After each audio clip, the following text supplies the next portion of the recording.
Okay, I think we're good, right? Yeah, looks like we're good.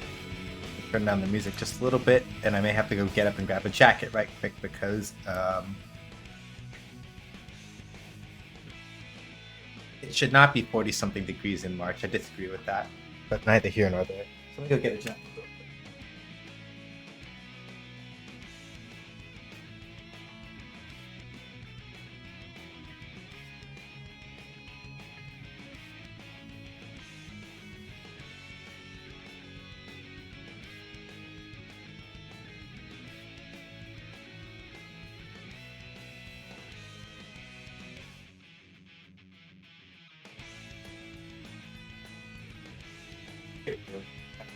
I went looking to go figure out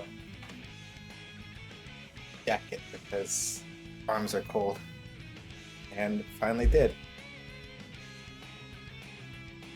And we're back from that. That's perfect. Okay. So, hi everybody. Happy Friday. I hope the day was restful and or productive for y'all. I got groceries done finally. So that's good.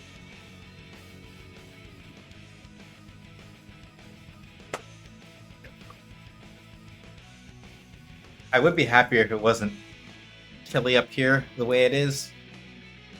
But, you know, can't be helped, I guess.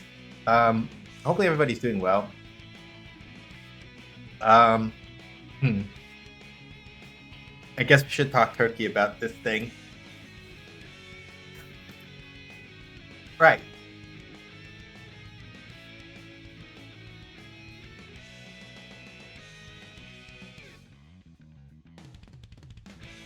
Sorry, I'm taking a second just to sort of think over a couple of things for how I want to phrase this announcement because I knew this announcement was coming. Everybody else that's in the gilded sort of knows that it's coming, but they just don't know the details yet. So I'm just trying to like figure out the best way to explain.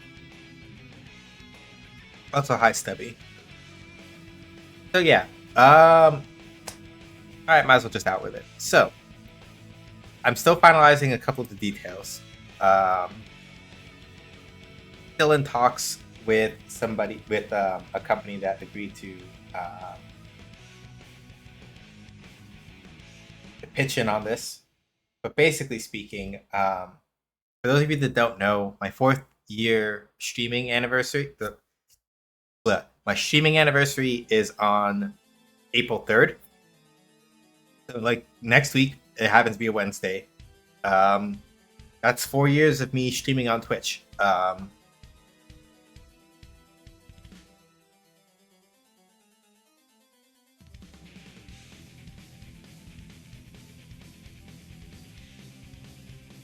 And so to celebrate it,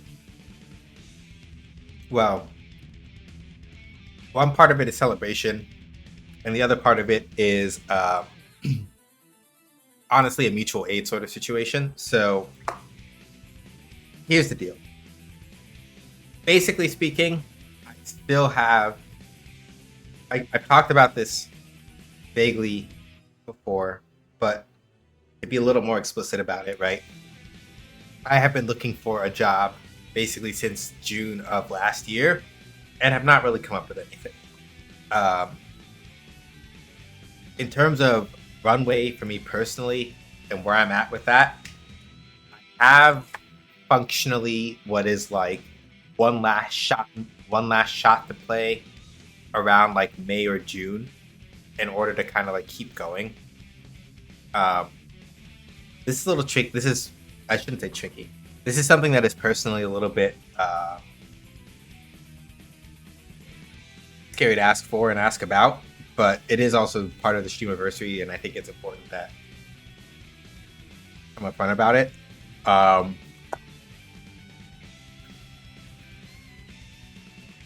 long and short of it, basically speaking, is that for the month of April,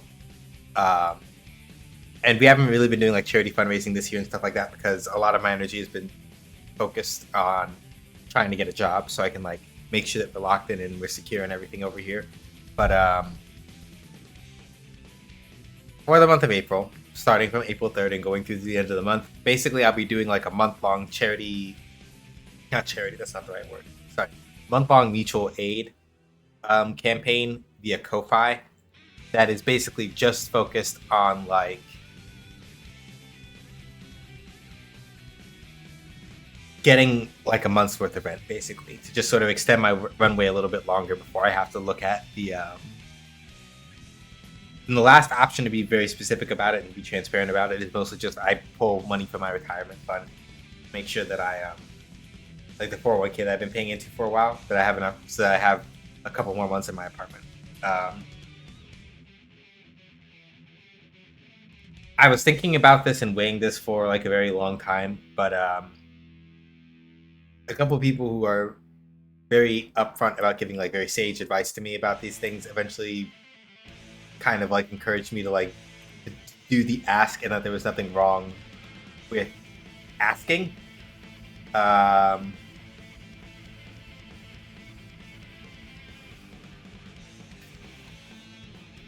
Right?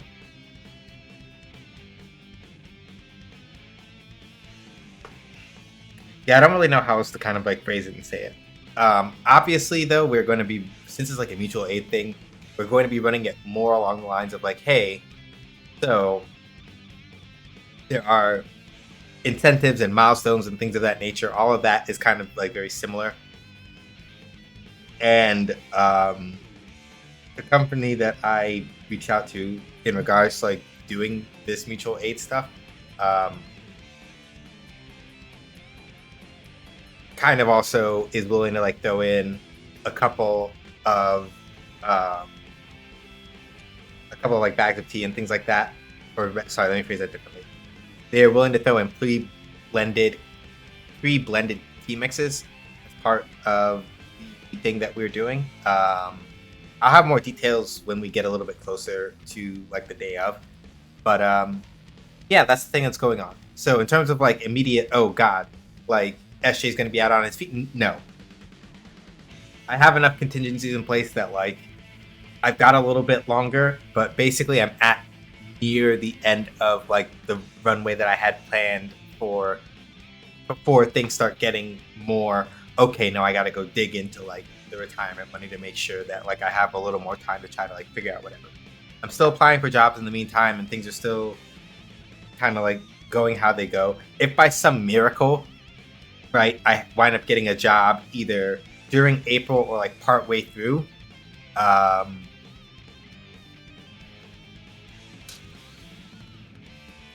we will figure out how that goes.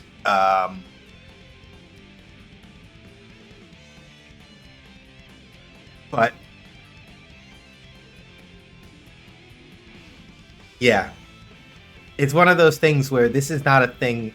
It's not even necessarily that I'm like ashamed of like asking about it or like doing the thing. It's just something that came after a lot of like deliberating and really thinking about it, because the main thing, right, and I'm very keenly kind of like aware of this, so to speak, is that while I'm not going to say yet what the initial goal is, it is a lot, because it's both rent plus some figures I put in for like making sure groceries and stuff can get covered, and I rounded that to like a flat number. And it's a lot of money to ask for, and I'm asking for it for me, right? It's different from like doing it for charity, where it's like it's not about me, it's about like other people.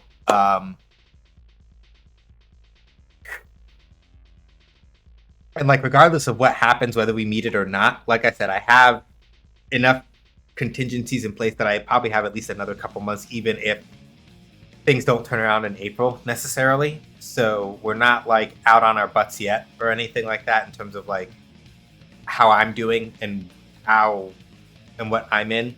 I have contingencies and things like that sort of like laid out and in place. But basically, as part of just being able to be more honest about these kinds of things when I'm in these sorts of situations, yeah, I'm foregrounding that and kind of like, you know, being willing to like discuss that and be upfront about that. I'm not good at being vulnerable, I guess is the way to put it. Especially with like certain things like this. But like I said, a lot of people, or at least people that I trust very, very sincerely, have been like talking with me about the thing, and mostly after like sitting and reflecting on it, I'm like, I can ask this once. I think it's okay for me to do that, and so this is me doing that. But yeah, like I said, though, we're going to have a bunch of initiatives and like incentives and other things like that. And like I said, the tea company that is offering to sort of like give pre-blends as part of pre-blended bags as part of the incentive has been like very kind of upfront about that, and I really appreciate them for that. I'll talk more about what company it is when we get to that point, at least a little. But yeah, it was kind of by what I would call good fortune that they agreed to do that, and so here we are. But yeah, that's pretty much the only really big announcement I have in terms of like stuff, stream wise. One way or the other, right? One way or the other, I have every intention of being here in this apartment for a couple months longer, and I'm still applying for jobs anywhere and everywhere that I see them, keeping my eyes out, and all I can really do is do my best. So that's what I'm gonna do. So regardless of how the goal goes or whether or not it's met or whatever, we're just going to spend April celebrating that I made it 4 years streaming, and we'll go forward from there. You know what I mean? So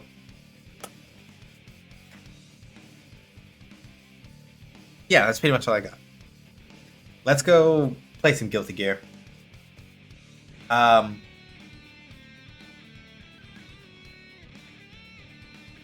brain is having a fart while I'm looking.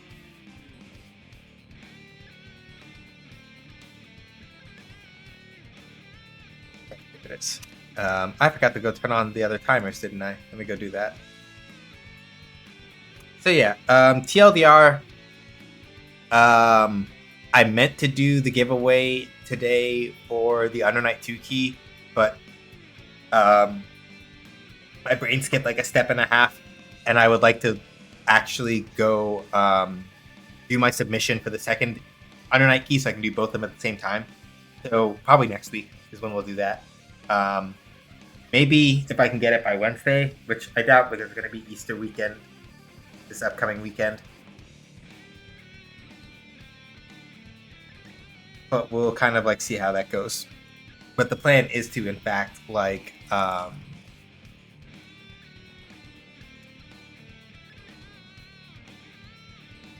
ideally by the time next week or the week after comes up, once we're like in the actual Streamiversary stuff, I should ideally have we should have both of those things, both of those keys ready. I mean, mutual aid where we can help the people who matter to us is a good thing. I appreciate that, Chuck. Thank you.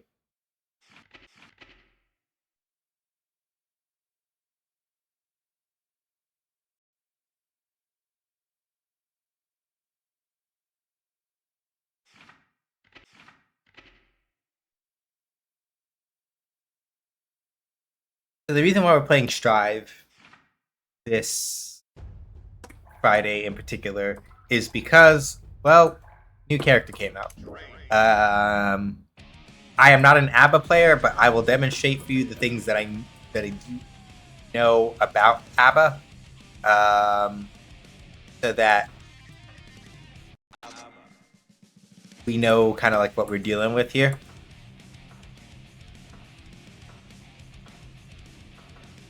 Oh no, she has a really good color 7. That's so good. That's such a good color 7. I'm so jealous. Holy crap. It's grape flavored. It looks so good. What? No, don't set like the fruit.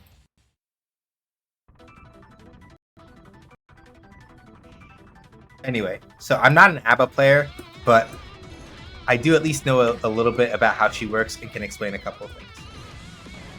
So, ABBA is a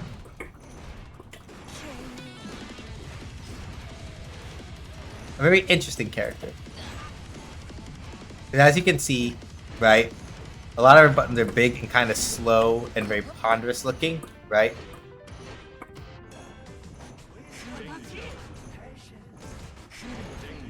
And she moves very slowly and kind of awkwardly, right? However, by landing certain moves, she enters what's called DANZAI mode. Oh, it's called jealousy mode properly, but I even said the wrong word. My brain hurts. TLDR, let me start that up. So ABBA normally is a very slow and kind of sluggish character.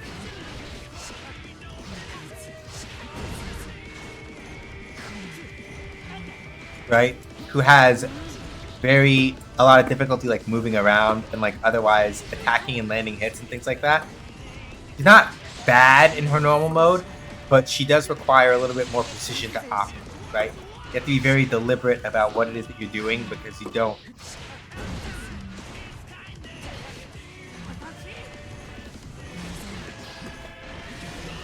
You have to be very deliberate about what you're doing because you sort of don't have a lot of mobility and things like that, right? But when she enters jealous rage mode by landing like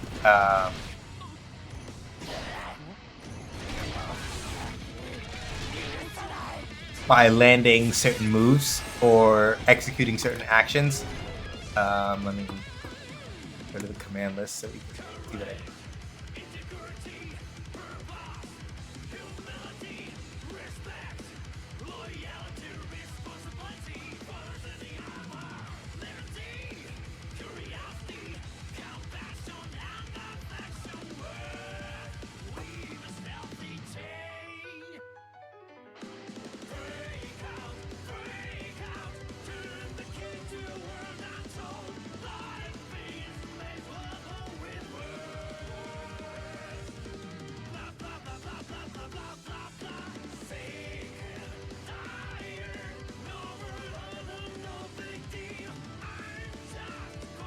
Yeah. So the basic idea, right, is that basically when ABBA is in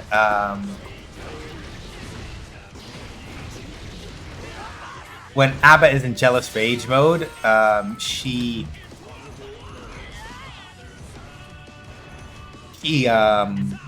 becomes much faster. Her attacks are either armored or just generally a lot more like vicious and aggressive, and she's generally a lot harder to deal with. In this game in particular, they simplified it from the way that she used to be in older Guilty Gears, where she used to have like a set number of blood packs that she would use to enter what was back then called Motoha, which is basically like the precursor equivalent to like her jealous rage mode, right? It works kind of the same way, except that she had limited blood packs in the older Guilty Gear games. Now, not so much that, right? She just has like a straight up meter. When it is above that line value, right? When it's above that little line that you see at the bottom, she can use quarter circle back punch to enter jealous rage automatically, right?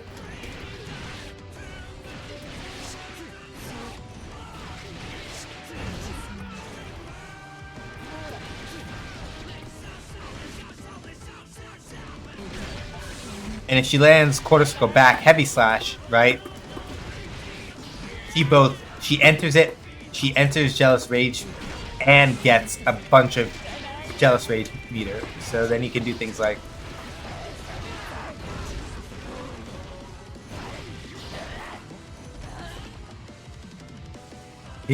that, and then manually end it again with like half circle back punch again in order to like keep some of your jealousy meter, and go from there, right? So in that particular sense, she is much more simplified, right? In that particular sense, it is much more simplified than the way her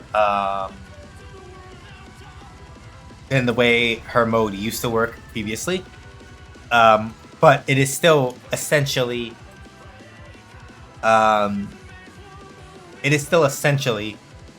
sort of the same way as it was in the older games, in that when Abba is in normal mode, you have to be careful about how it is you sort of like conduct yourself and what it is that you get up to, because if you're not, you die, right?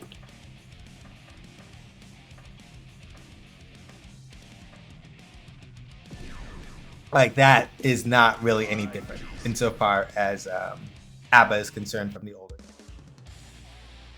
But basically, once she goes into jealous rage mode, which you might hear some people call Moroha because they're talking about the name for it before Guilty Gear Strive, right? I'm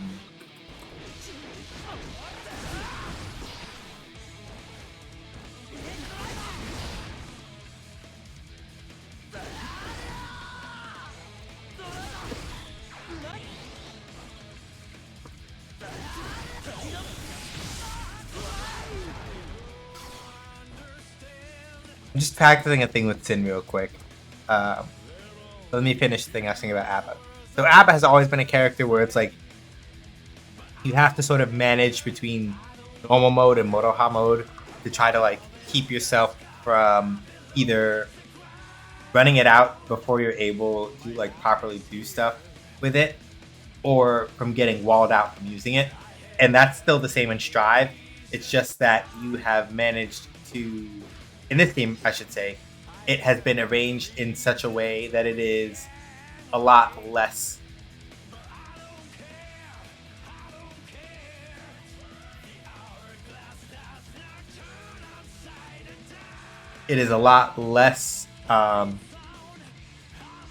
complicated to deal with in this game in terms of like the way that you manage the meter. Phrase that differently. Beating the meter is a lot easier than like counting blood packs, but the same element of you have to manage this one resource in order to be able to like pop off super hard is still very much a thing with Abba.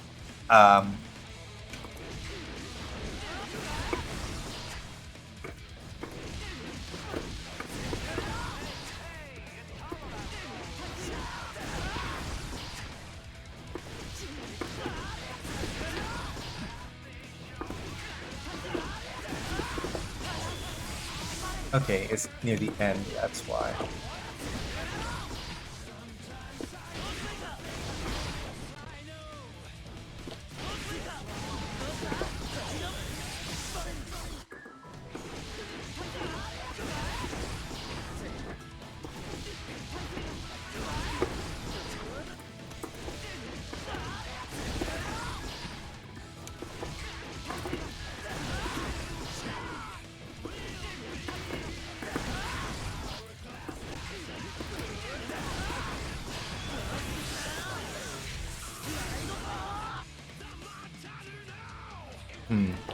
I wonder how people do that. So, I'll explain the thing that I was doing here in a second. Or right now, basically. So the idea is that Thin, when he lands any of his special moves, right? He has the ability to cancel them into something called Gazelle Step, right? It costs a point of stamina, but he can do it.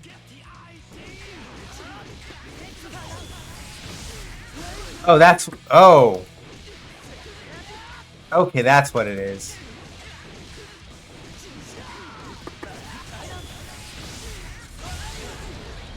Okay, we're cooking now.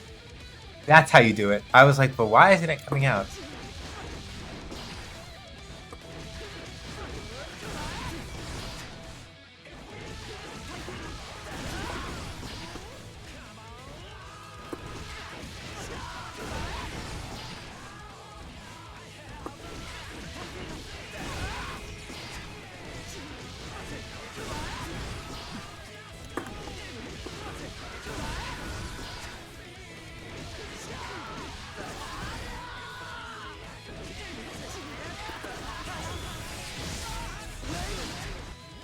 So I want to know why I can't do it.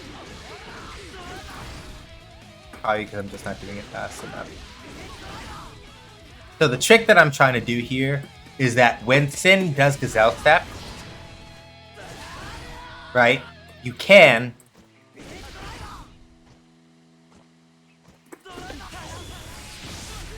if you're fast enough, you can in fact during the opening parts of Gazelle Step. I wonder.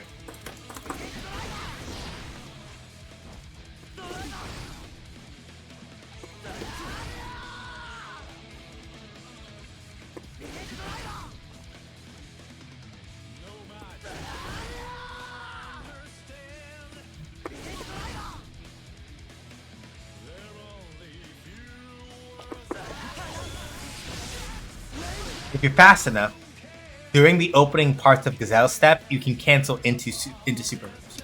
So that allows you to do stuff like this.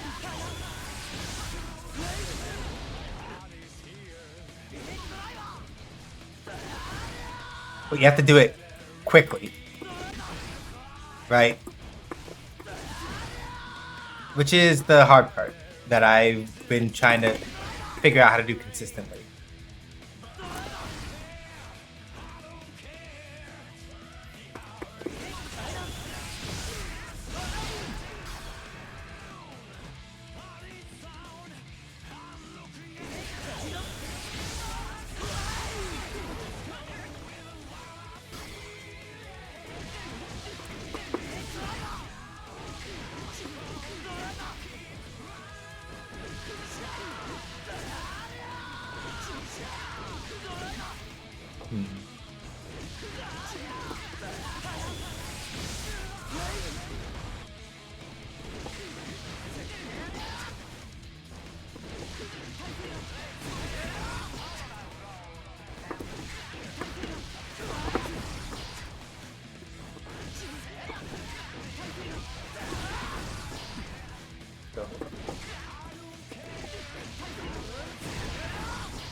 I wonder.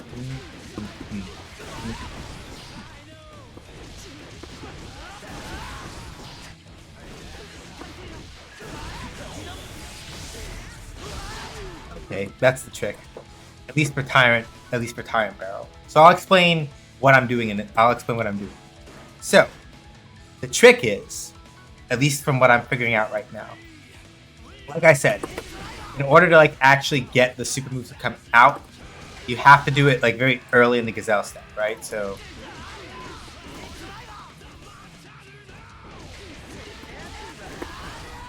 if you're trying to do it while Sin is dashing like halfway through, you're not going to get it. So the trick, at least from what I was doing, is that if you use the dash macro, right? So you have a macro that lets you just dash, and doing that macro also lets you do Gazelle Step, right? So if you do the input for Beat Driver,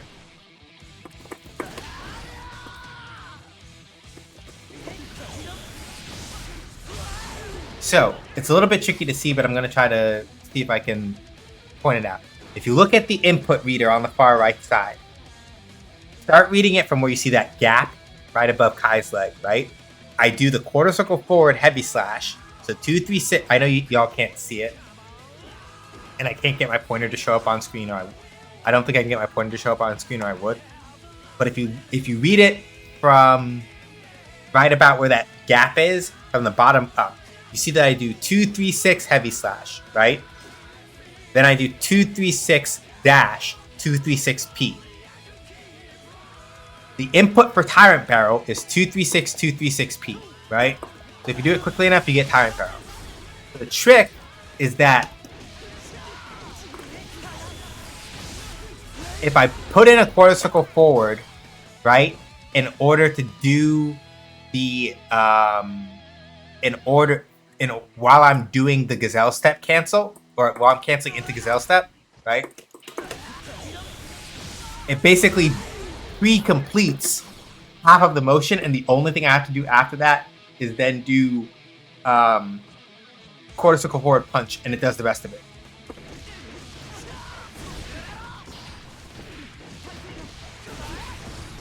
And that still even works here, right? I just have to do it correctly.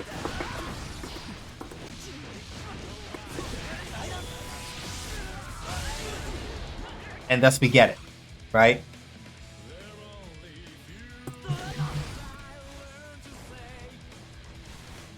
So this probably still works even with Sin's other super, which is Ride the Lightning. Right? But with Ride the Lightning, the input's a little harder because you have to do half circle back, forward, heavy slash in order for that to come out, right? So, at least in principle, the idea is probably something like beat driver, half circle back. Like you do the beat driver, do half circle back. You do beat driver, half circle back, forward, and then very quickly do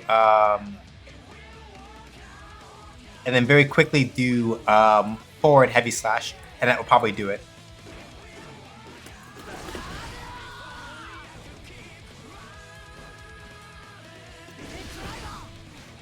But it'll take a little more practice.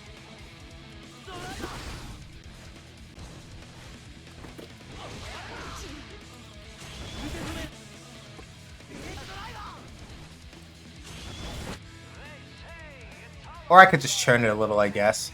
But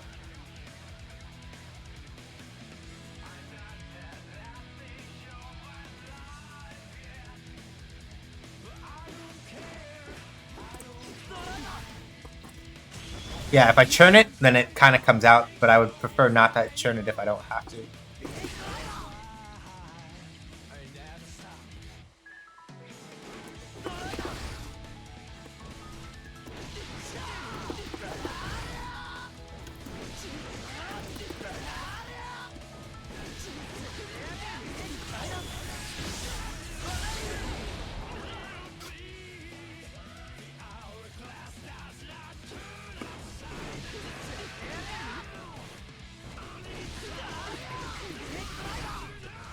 And you do not have to know how to do this technique in order to start playing Sin. Not by any means, right? Because you can just very easily do this combo route instead to get RTL. But the reason why this is useful, obviously, is I can do stuff like this now.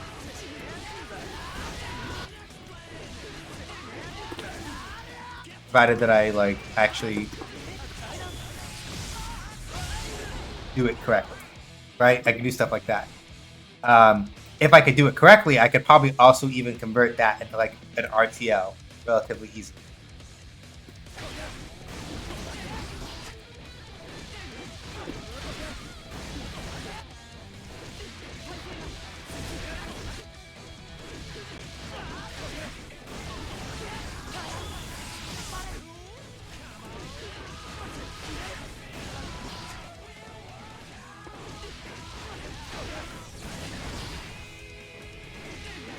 Probably. Yeah, that'll work. If I can do it correctly. Almost. So, in this case, right? In that case, if I could get the, if I can figure out a not painful way to do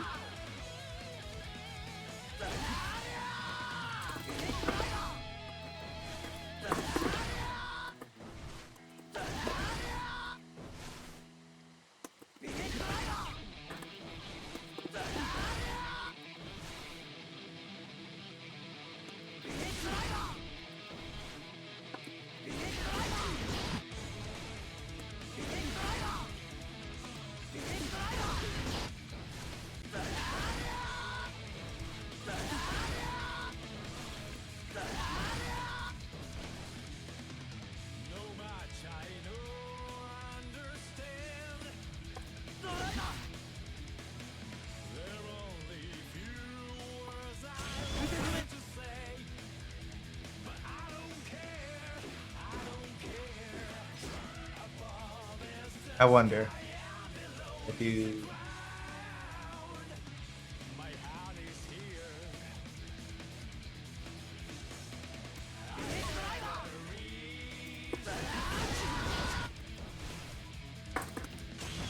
It's basically like the least.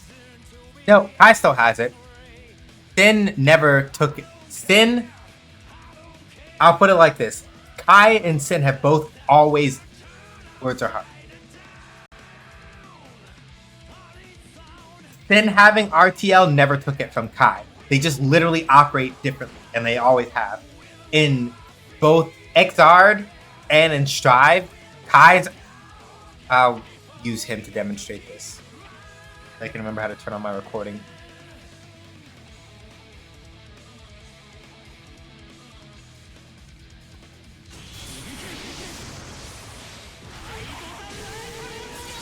Like, Kai's RTL just goes straight.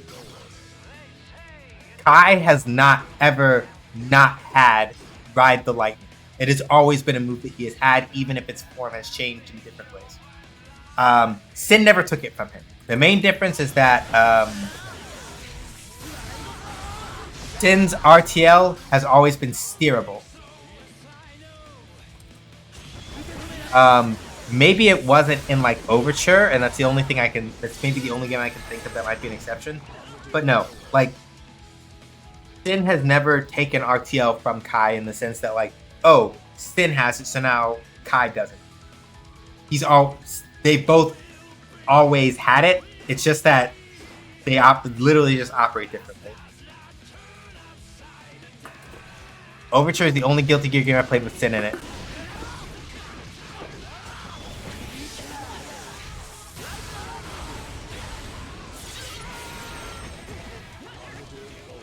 But yeah, at least as I know it, Sin's RTL has always been steerable, where Kai's has not been.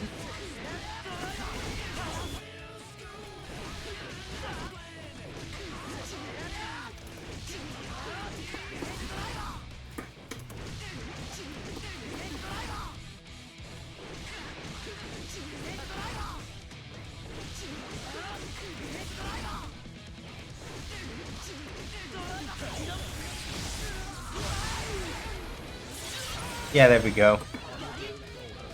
So there's probably a way to do it for RTL also, but RTL's input is way harder to manage, I think, because you even with this, right, I can do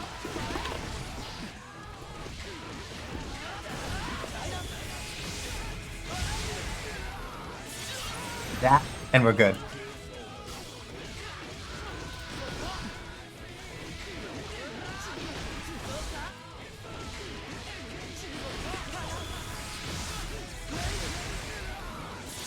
Oh, that's really fucked up. So Sin obviously needs meter to make this work. But basically Sin with 50 meter if he gets like a beat driver confirmed. Right?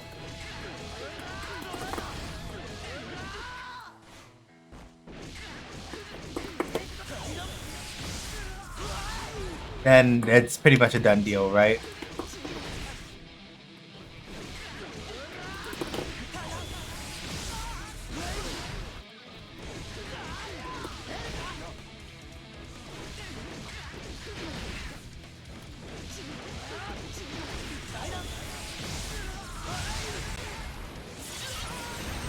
So yeah, the trick insofar as like getting it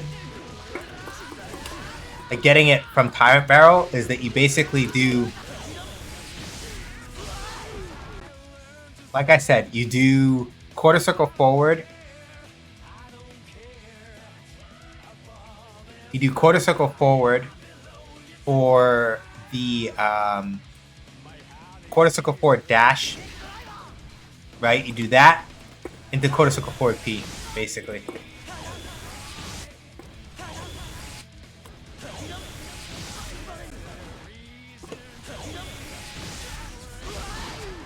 Huh. Wait, then I can use that to practice the other one if I can figure it out.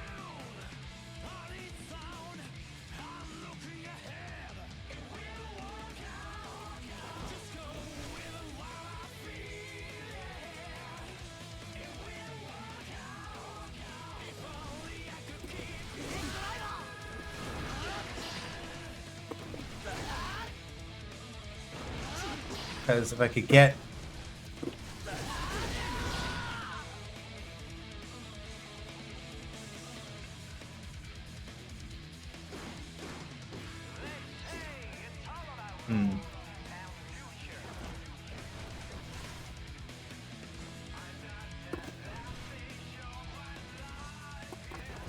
I do...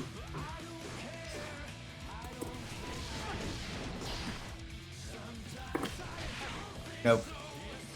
I'm just trying out some stuff. Nope. I didn't do the right... I was thinking about time barrel for some reason. So if I do... Nope.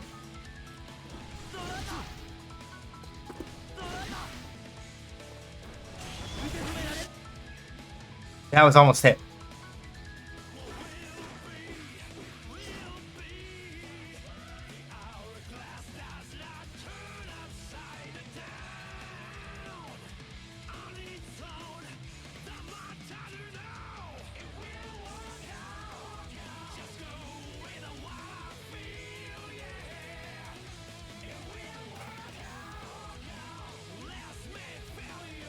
It was a half circle back. I pressed it. And I pressed dash. I was either holding dash and did it again. Okay. So it's as I thought. We just got to do half circle back, lift it, and then do...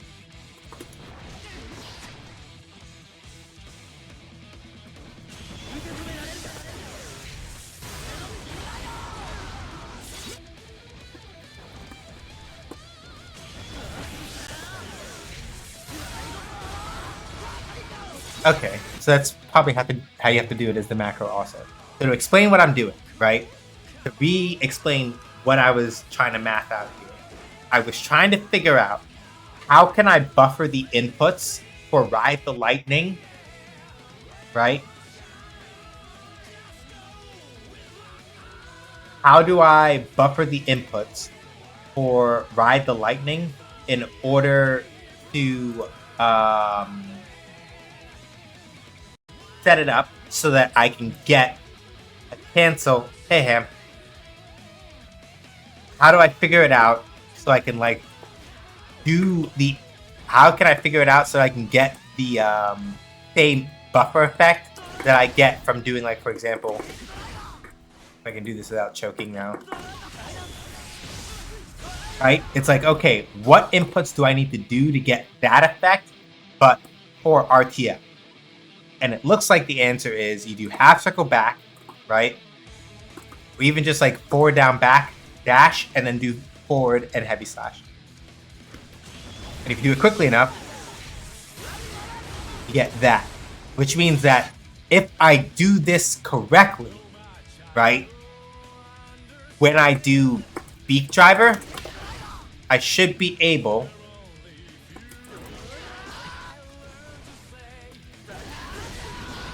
but it's going to be hard because if I mash heavy slash too early, I'll get the follow-up. So the trick is I have to be able to do beak driver. So beak driver.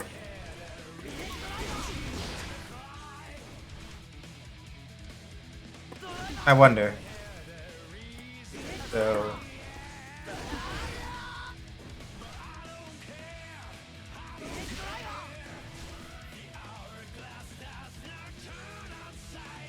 because the idea is that I want to try to buffer as much as I can. So if I do beak driver, so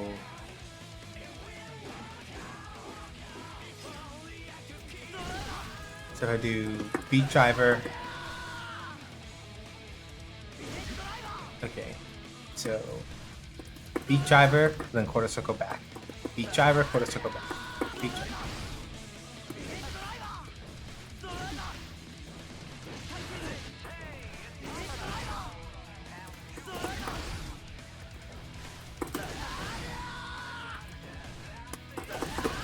So I do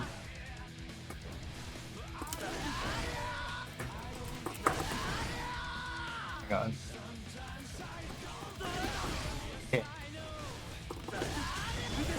Oh shit! That does work. Oh my god, it works.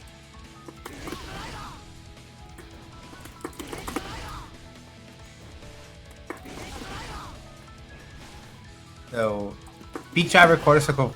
Yeah, it's like beak.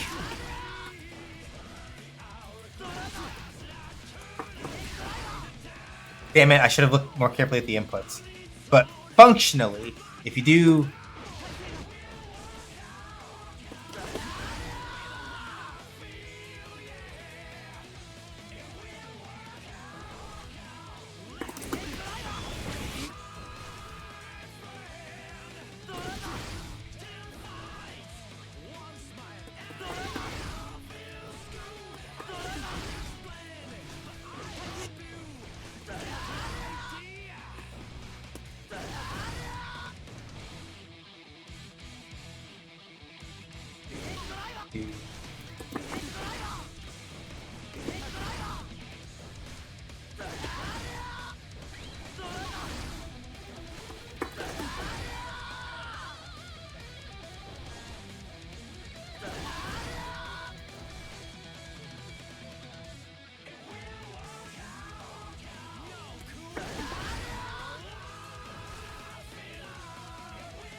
Almost. I should have looked more carefully at the input.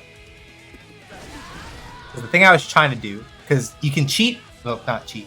You can do the least amount of inputs that you need to get, right? If you do forward, down, back, forward quickly enough, right? You get the input for RTL. So the thing I was trying to do is see if the forward from beak driver, if I buffer it quickly enough, can I use it as part of... Can I use it as part of the input that I need for RTL to come out? And I think I can, but because I didn't stop to look at the input the 2 times I managed to do it, I don't 100% know what I input in order to get it to work. I got so excited that I forgot to stop and look and check that, right? But I think at least theoretically I'm onto something. I'm probably like overthinking it, but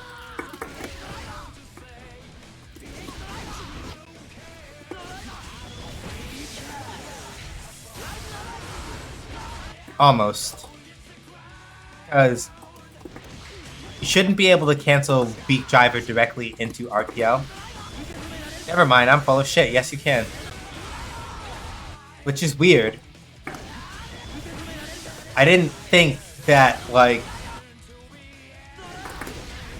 I didn't think that beak driver was special, was super cancelable. That's kind of fucking weird. Because, like...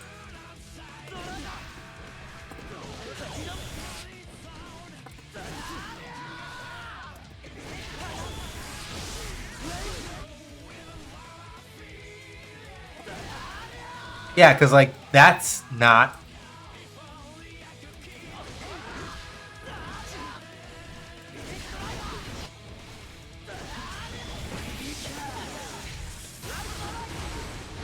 And it's... That's really weird. Okay.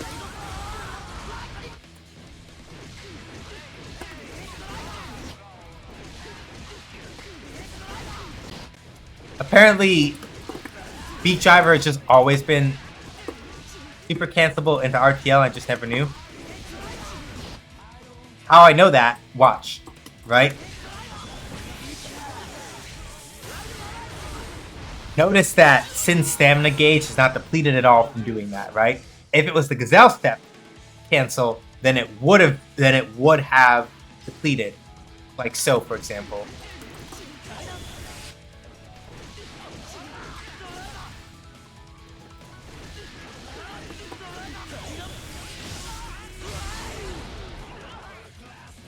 No, stop it, you're not allowed.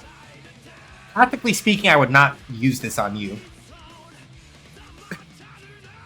And that's mostly just I have no idea how to like iron. I'm still ironing it out yet, so I'm not. This is not something I'm planning on like using anytime soon. I'm not gonna go like, yeah, I'm gonna just roll up and use it on you, and use it on you, Vallejo, just to bully you. Haha. Like, no. I have to sit down and like iron out most of how it works to begin with anyway. Virus is fair game, but that's mostly because I am at the point, especially with Virus, where it's like, no, I gotta like figure that out. Also, yes, hi Vallejo.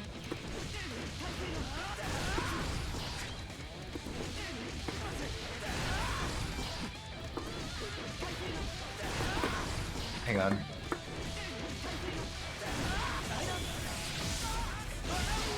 Yep.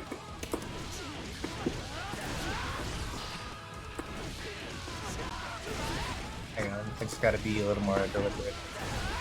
There we go.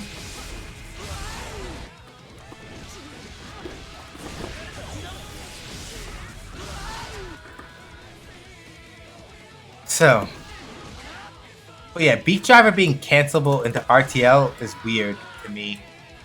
I never knew that.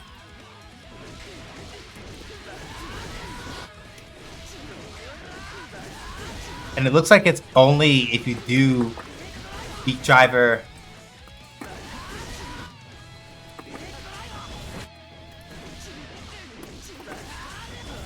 Okay, it's not if you do it standalone. But yeah, as you can see, right?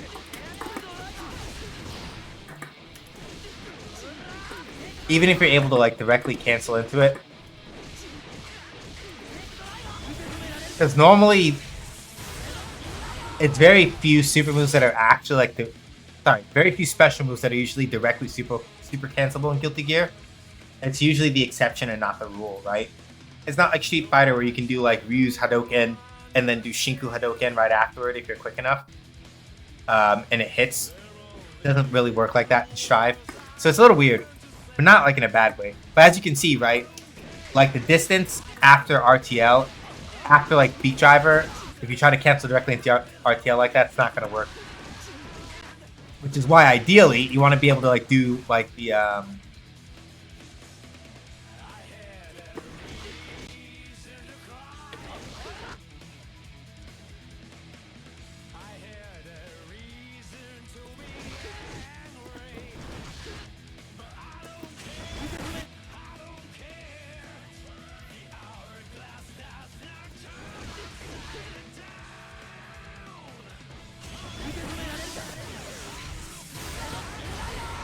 So yeah, ideally, right, if I want to be able to do the shortcut while doing like, if I want to be able to do like what we call a kata, right, K-A-R-A, right, if I want to be able to do like,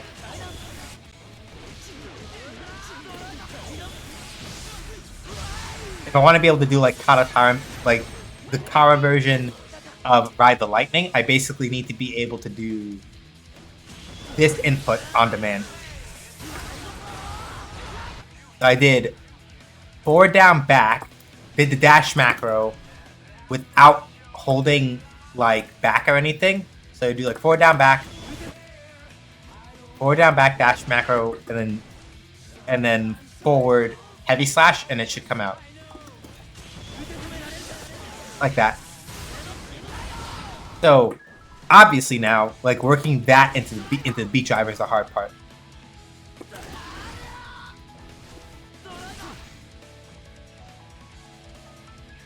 Because if I do it quickly enough, what should happen is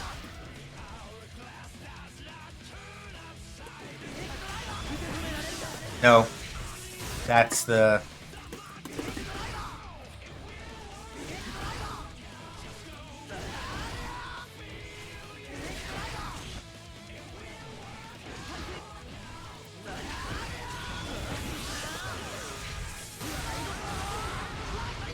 okay.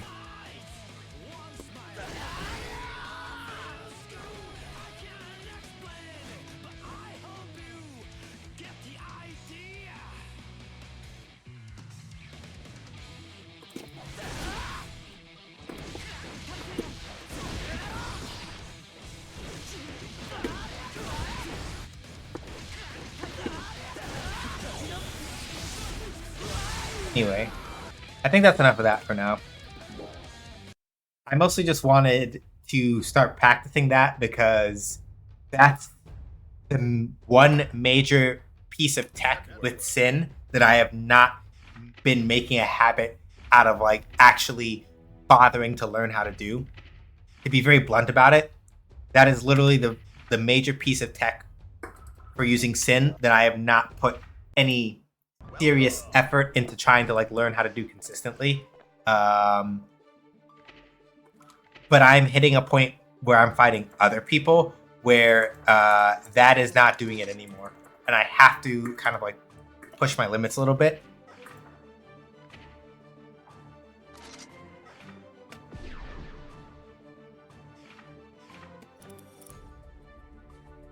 And start like really upping my game a bit. There is someone that I've been playing games against recently who is very scary as a Potemkin player. Different person from the other Potemkin player I've already been playing, so it's like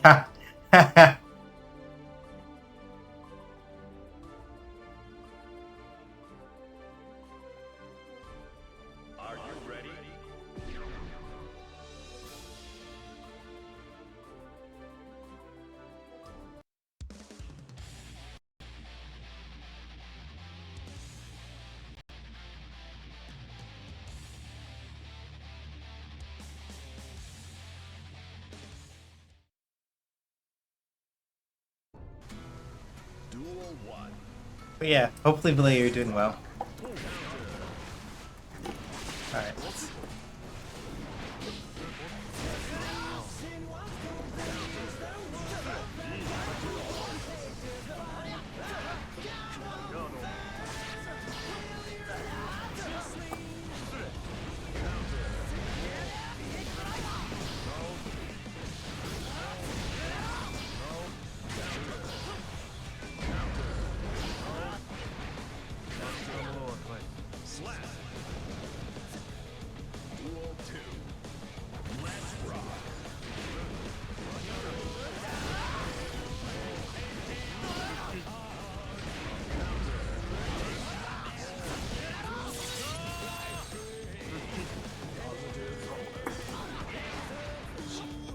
Why are you doing the overhead all the way over there?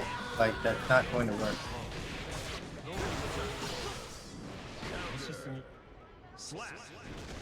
So, this person's a new Zato player, so I'm not going to talk a lot about what they're doing, because, like, they don't know how to use Zato yet. And it's not super helpful.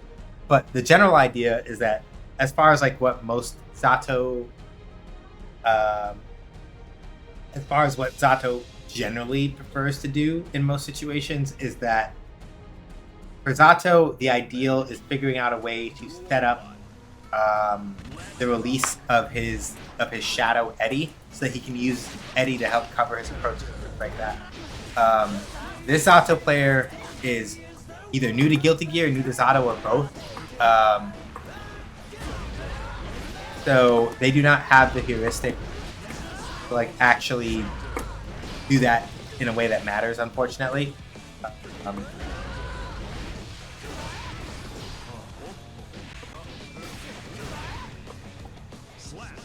So I'm just going to bully them.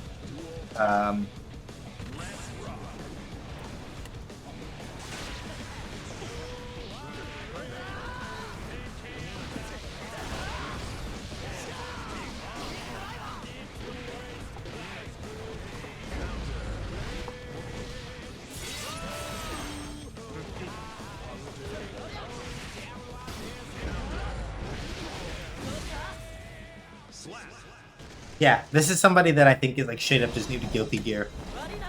Not even like new just to, not just new to Zato, but just new to Guilty Gear in general. That they haven't bursted, Roman canceled, or any of the stuff that I would expect someone who, right? Like someone who is learning a new character in Guilty Gear, but knows how to play Guilty Gear, will at least like try to burst and do other stuff. This is someone who has not played Guilty Gear and does not know how to play Zato yet.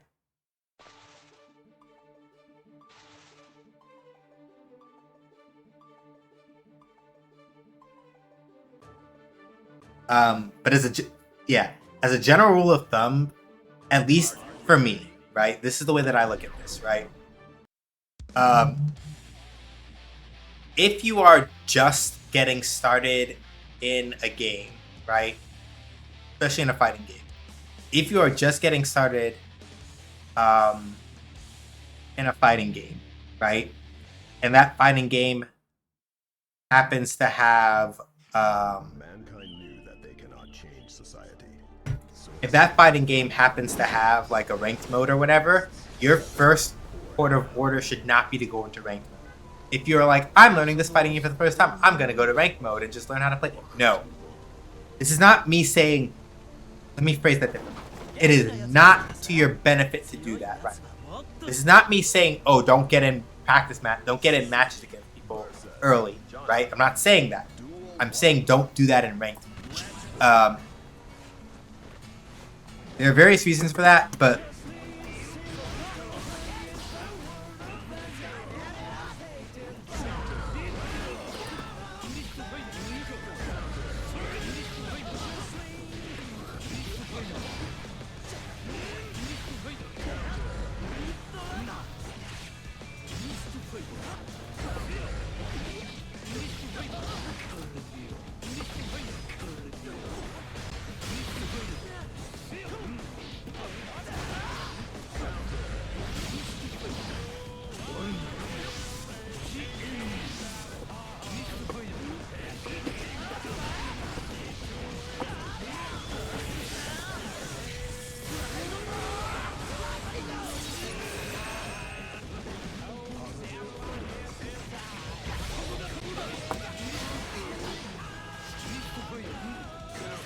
I messed up.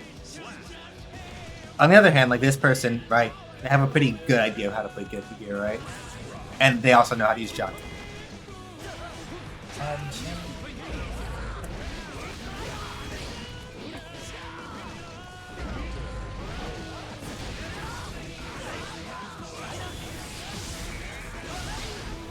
Too late.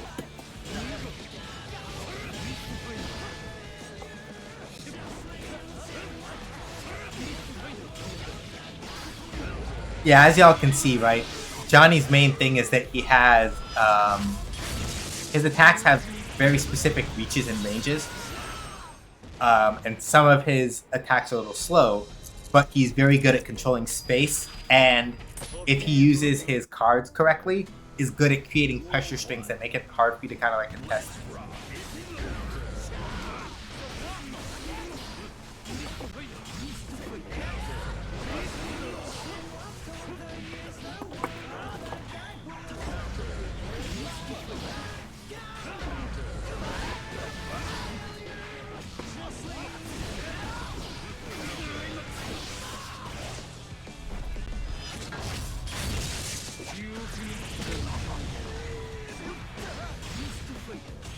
Oh, you did a missed finder right there.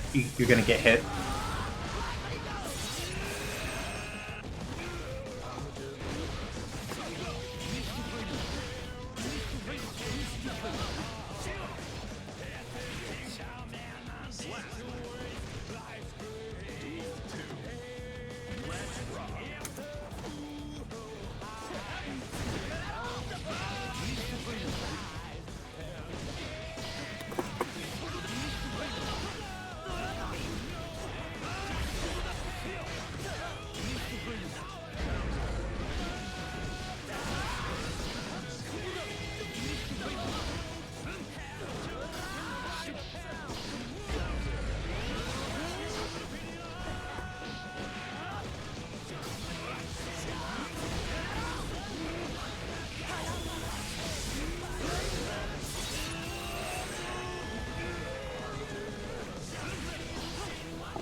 Yeah, I must have did that too early. Okay. Let's see.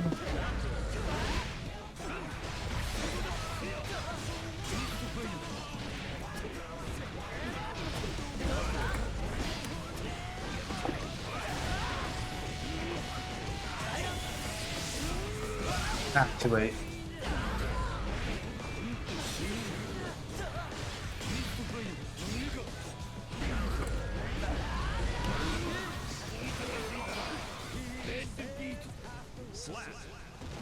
Whew. So yeah, the main weakness that Johnny has is that against characters who can either contest his normals, right? Against characters who can contest his normals, or otherwise like catch him doing things that he shouldn't be doing, he has kind of like a hard time.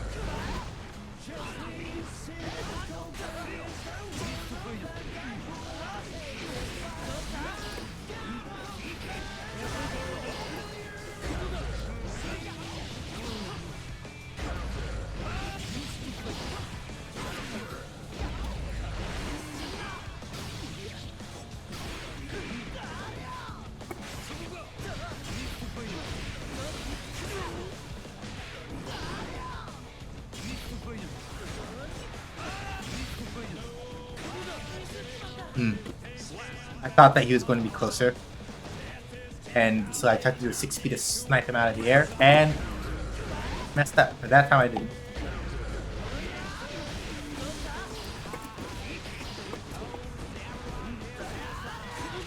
Oh.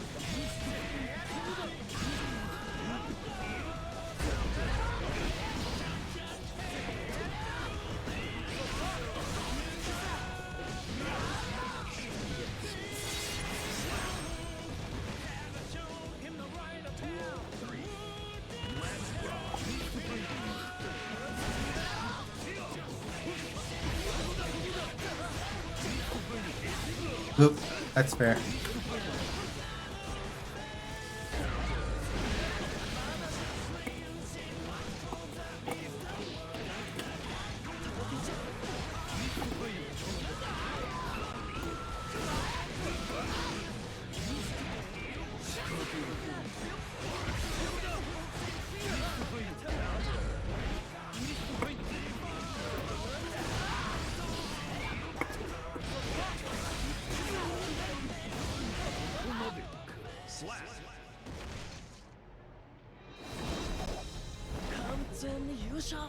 Up the world.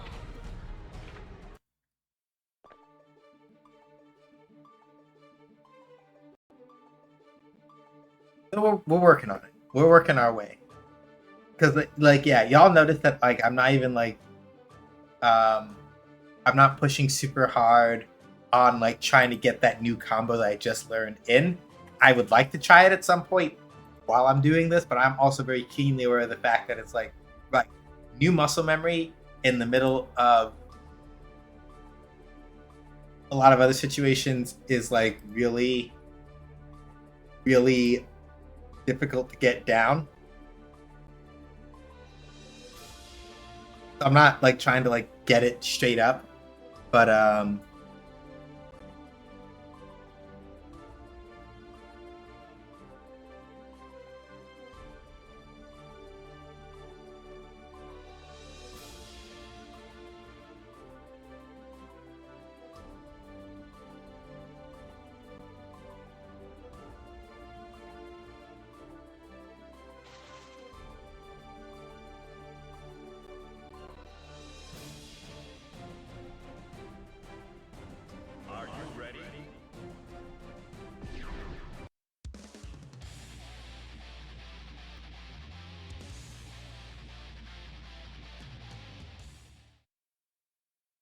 Mankind knew that they cannot change society, so instead of reflecting on themselves, they blamed the beasts, heaven, or hell. oh hey, it's Abba.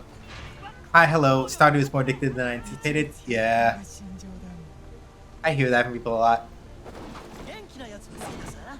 So yeah, quick reminder about Abba. In her current state right now, like in this mode that she starts in, she doesn't really. She has good pressure, but she moves very slowly, right?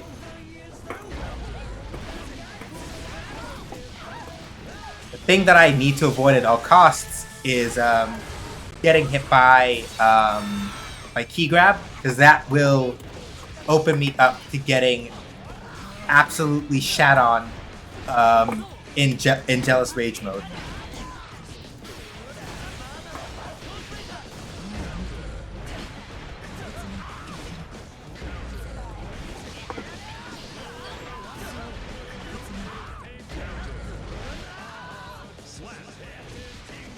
But yeah, Good to see you, Kettle. Hopefully you're doing well.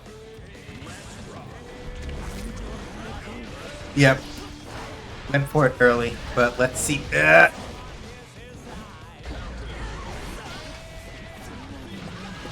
Okay. But now they don't have the minimum required to get into Jealous Rage mode, which means that, careful, I should be able to link this way. Ah, wow.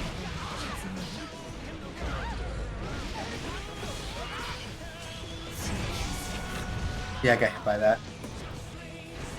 Doesn't have any involve, but I was in the middle of something, and that's why. So yeah, Abba is not, to be clear, right? Abba's not a bad character in normal mode like this, but the trick is that you have to, like, not... if you're playing as Abba, you have to be very deliberate about, like, what you're doing when you're in normal mode, and try to, like, capitalize and maximize your jealousy gauge before you go into Moroha. For this reason.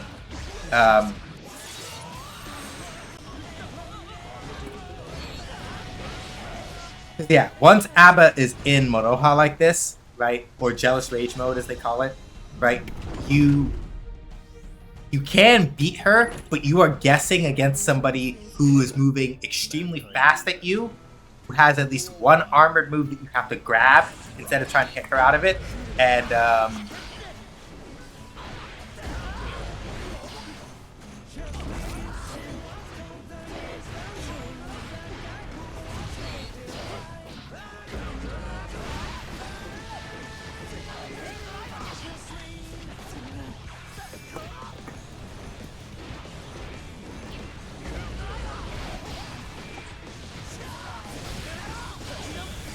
slow, and I did the wrong thing anyway.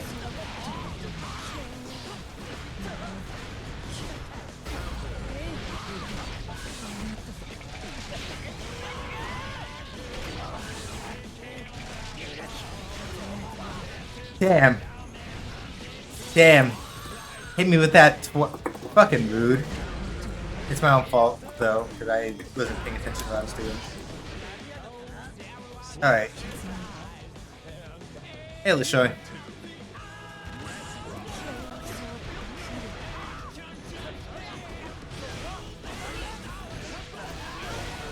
That's fair. I got your burst.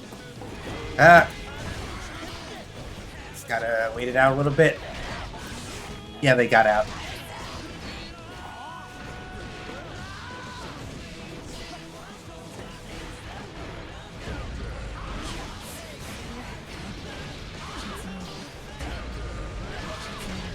Shiny. And they're in Moroha, right in my face. Yeah.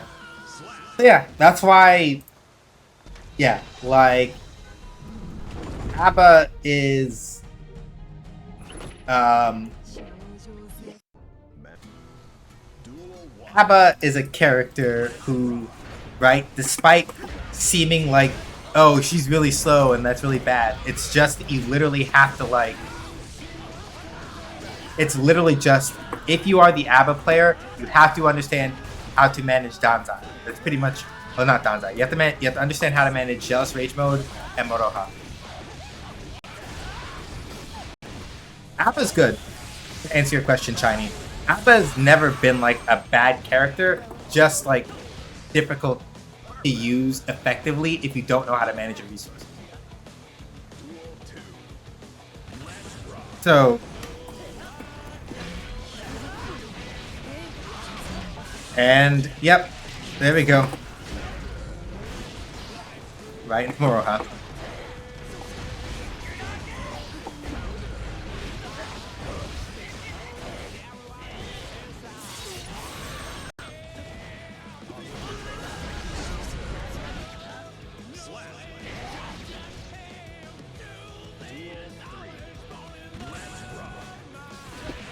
There we go. Hey, be careful. Gotta be... No, I saw.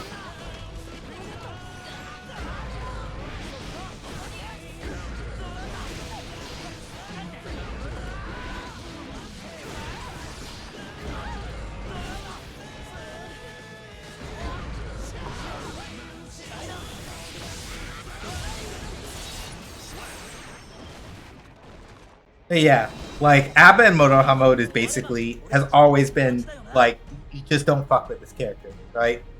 And considering that at least in this game you do not have to manage the way that it used to work, which I explained earlier in the stream, is that she used to have like a set number of blood packs, right? And you would have to land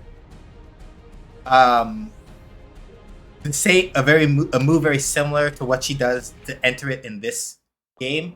You'd have to either land a move very similar to that or whatever in order to get into it, and it would use up a blood pack.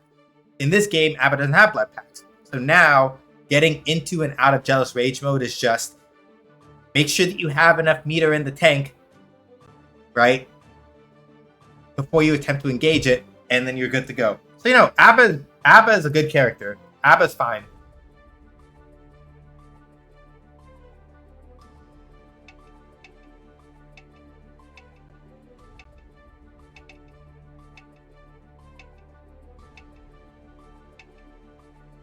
Are you ready?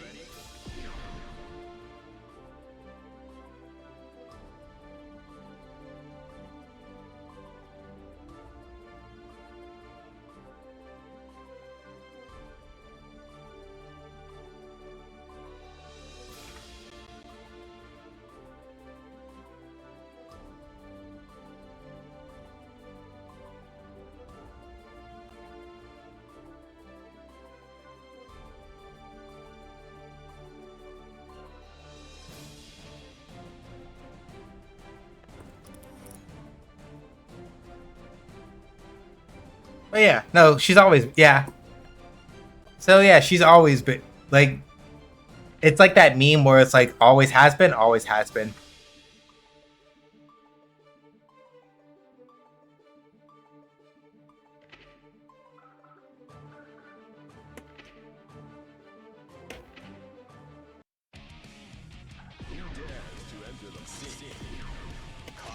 I'll just go work on I'll just go work on like I'll go work on Kara Tyrant Barrel for a while while I wait.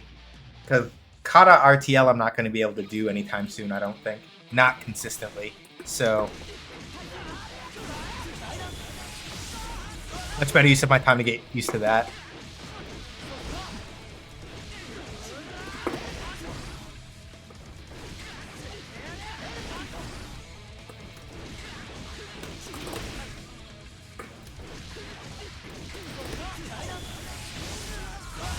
Yeah.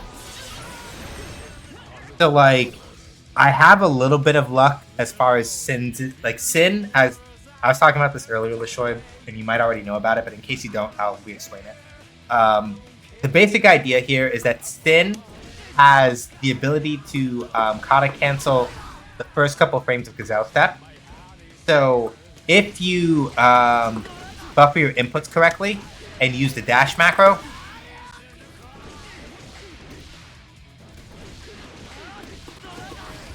right, you can do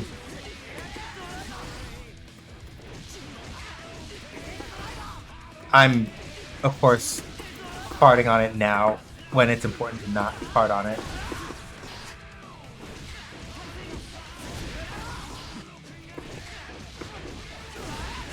There we go. Right? Because you can kata cancel the first couple frames of Gazelle Step with a super, you can do stuff like Beak Driver. You do Beak Driver,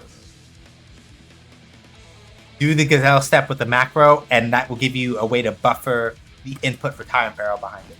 So the trick, the Tyrant Barrel, for example, is you do whatever move, right? And then you do the Gazelle Step as quarter circle forward plus dash macro. And then you basically immediately behind that, without even stopping, you just need to do the input for Tyrant Barrel, or the other half of it rather. So if you do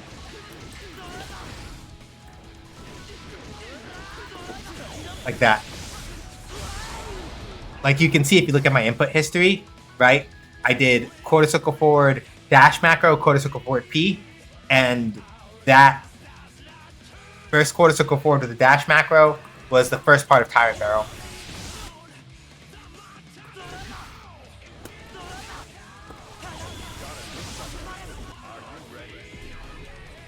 And there is a similar one for Sin to do RTL also. I was practicing it before, but it's a lot harder because Mankind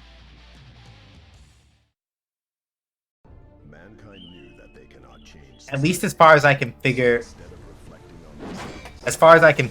the main thing with like Kara RTL.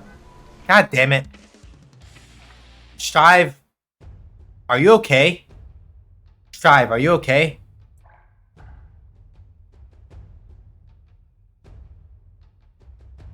You know, whatever.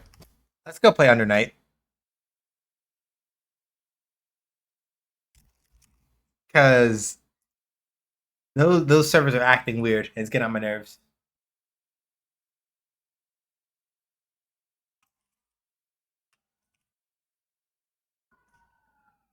I'm just going to change category to... We're just going to go play Under Night. Because that's getting on my nerves. And I was having a good flow and I don't want it to be ruined. And I'm not going to fight with Strive if Strive is going to be doing weird stuff.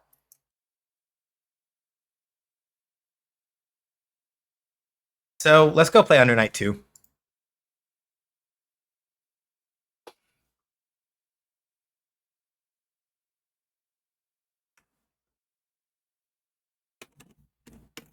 Under.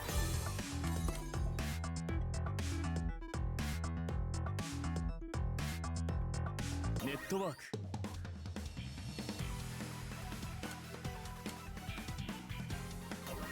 I'm just going to do casual match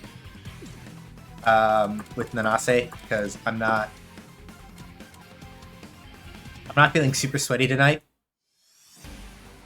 I want to get practice in, but I'm not feeling super sweaty either. So I'm just gonna do casual matches with Nanase for a while, and we're just gonna chill and have us a good time.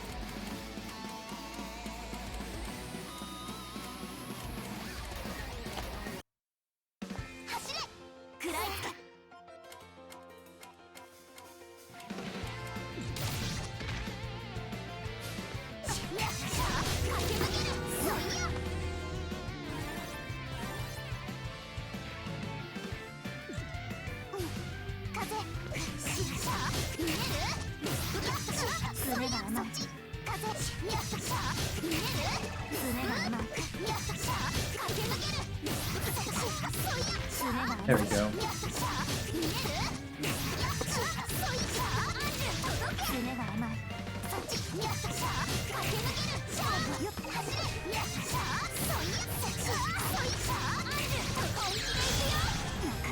Good.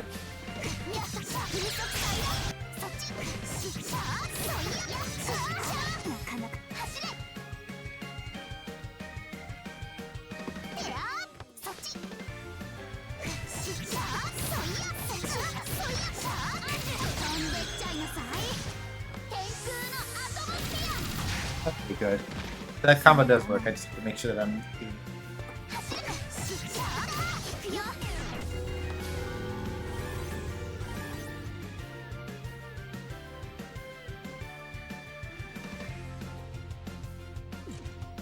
Okay, if this person can't stop me one more time, I'm gonna go play Tekken. I don't know. Because my guess is that they're avoiding me because of how much higher my rank is. Either that or because they don't trust our internet connection. It's one of those two.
Still weird to me that some people get scared of folks with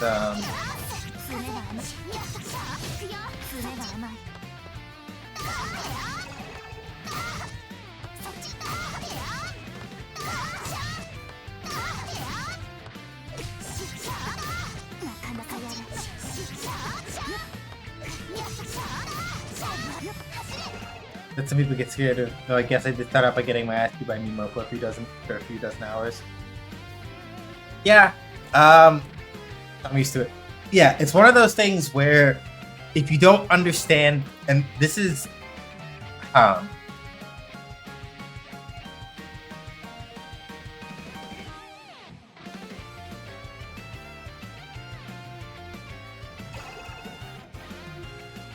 what's the word that I'm looking for?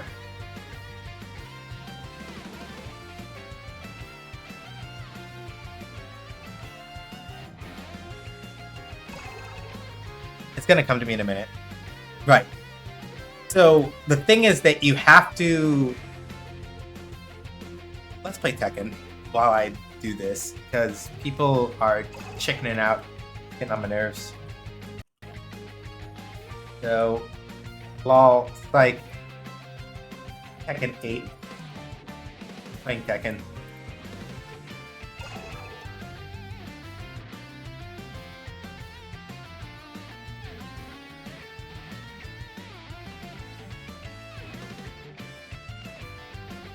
Alright. But yeah, the thing about it, and now we can talk like fighting game philosophy, I guess, because this is the thing, right? If you are a person that has not learned how to fail, then playing fighting games in a very like intense and very serious capacity, no, you shouldn't. I'm going to be straight up about that. You have to understand and accept and just be willing to kind of live with the fact that to play a fighting game means that you walk hand in hand with failure. Like that's straight up just what it is, right? Like you cannot play a fighting game and not be okay with failure. Or to be honest, a lot of games, right? Because LaShoy just brought up Dark Souls as an example, right? And that's the thing. There are definitely things about Dark Souls where it's like the design is like just doing it just to fuck with you. Like straight up, right?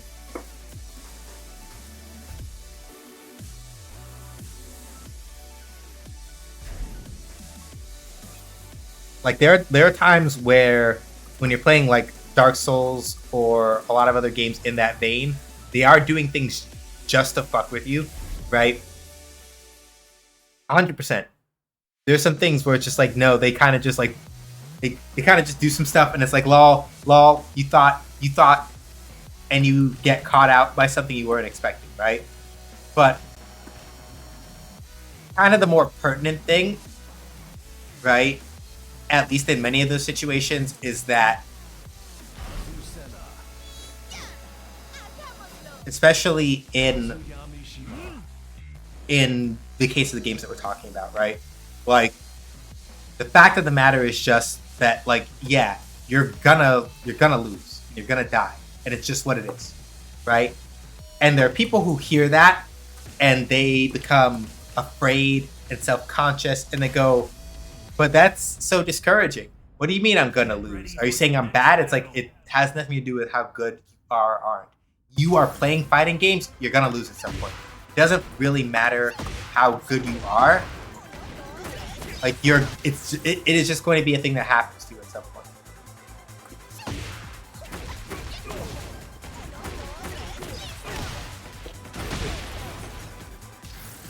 Right? Like you just are. And that by no means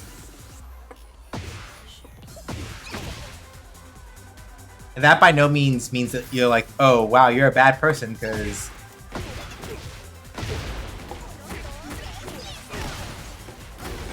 okay, that almost works. That's cool. I should turn off counter hit though, because that's skewing my data. Learning that mistakes and losing are just part of playing. Exactly. Like, you just have to accept. It's like, you know the phrase memento mori, right? Like, remember you will die. Like, functionally with fighting games, it's like, if I actually knew Latin, I would say whatever the heck remember you will lose is basically the philosophy you have to take here.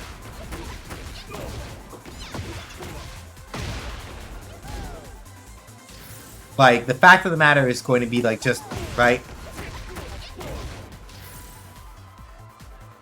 No matter what you do, right, there is going to be a point in a fighting game where you're just going to lose, right? I know I keep saying that, but because I keep saying it like this because it's a really important lesson that no one ever taught me when I was first learning how to play fighting games, like, semi-seriously. And it really fucked up my expectations of, like, how I'm supposed to do stuff and so on and so forth, right?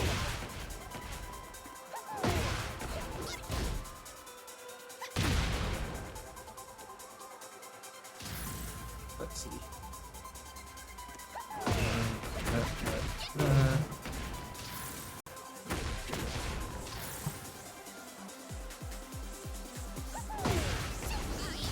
Yeah, that doesn't work. So we want.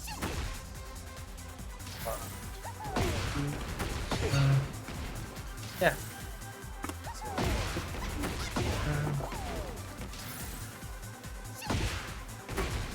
That anything. Here you want dash, you know those shits. He's still.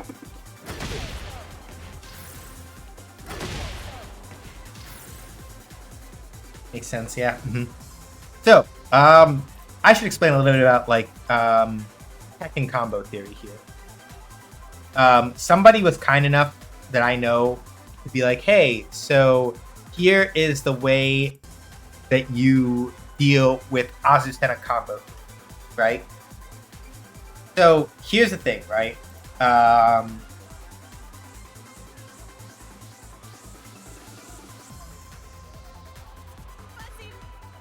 With Tekken, right? Generally speaking, you want to have an idea of what moves, if you're looking for combos, right? A lot of combos in Tekken are mostly based off of getting juggles, right? Every character has at least one or two launches that you can use for certain things and so on and so forth. Okay.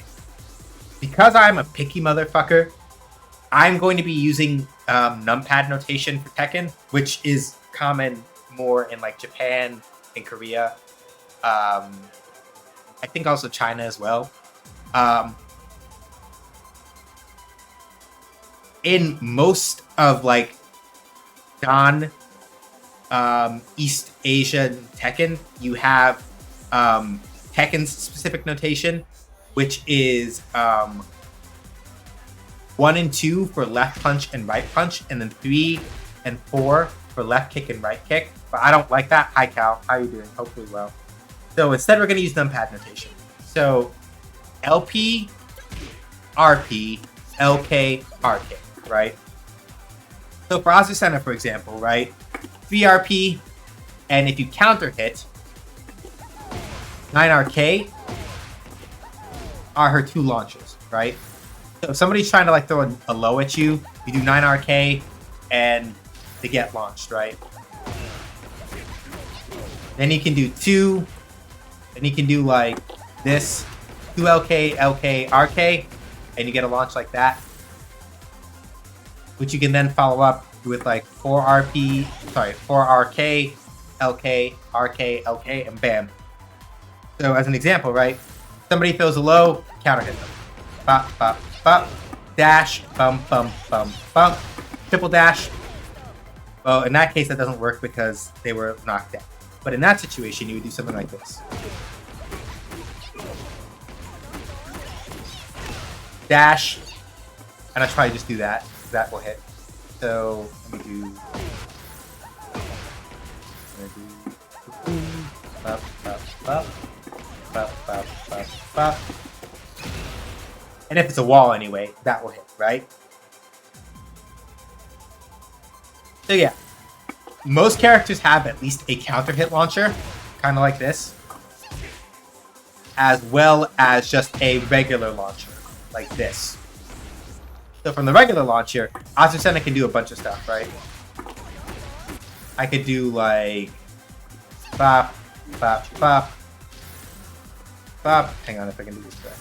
Bop, bop, bop, bop, bop, bop, bop, bop, bop, bop. Right? Let me see if I can do this from the far side and see what happens here. So I did that.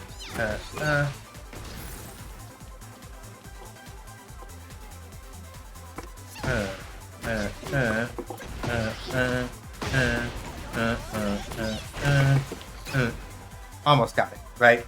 But the general idea behind like combo theory in Tekken, if you're trying to like do it, is that you need to know your juggle, right? Ideally, something that lets you, and you have a lot of options, right? Usually, after you get like a launcher or something in Tekken, the thing that you're looking for is some other way to continue it. Like you can, if you're just trying to like do basic stuff, like you can just do like, with most characters, like, all right, I'll just like jab you while you're in the air or whatever, right?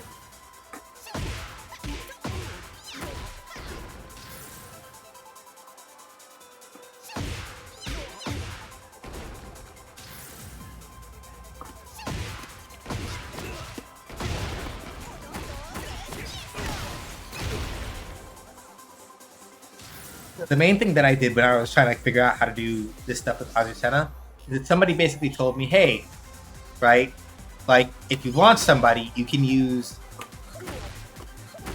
2LK, LK, RK as a way of picking them up. Because like you notice, right, on the ground, that only combos for the first 2 hits and then the third one doesn't, right? You can still catch people with it, but they may be blocking or whatever. However, after launch,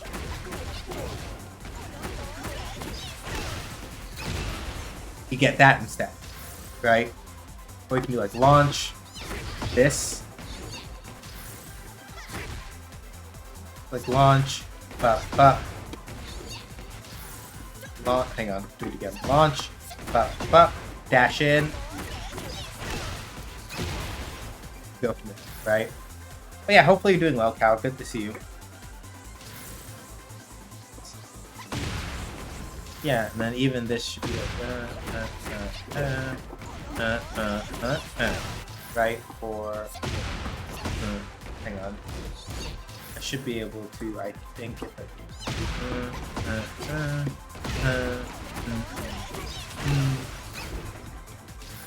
and we're alright, right?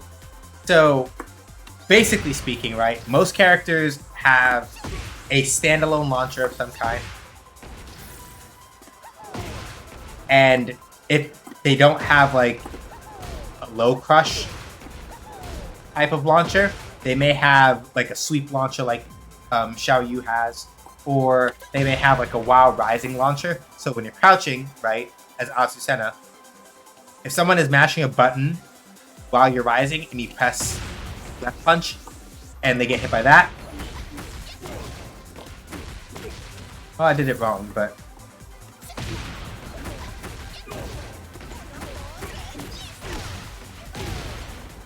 right?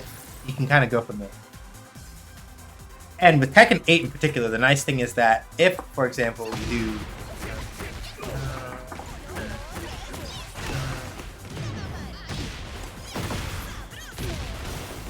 you can get kind of like even wilder with it because of this thing.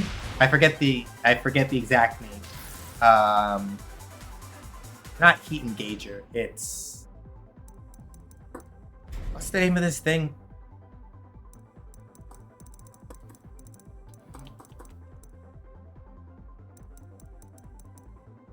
Heat burst. There we go.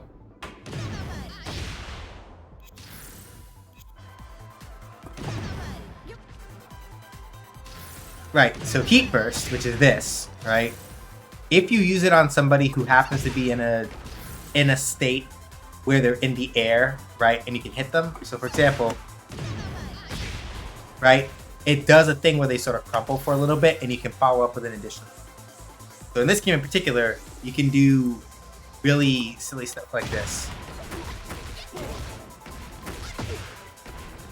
Wrong one.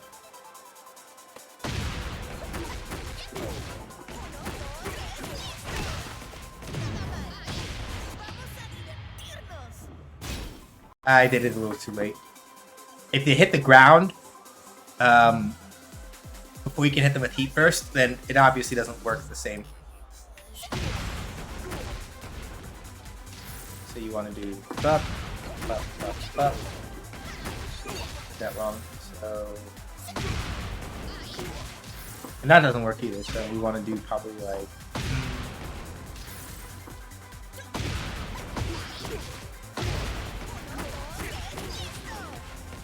I wanted to dash after that so I could be close. So I could do like bup, bup, bup, bup. Nope, did it wrong.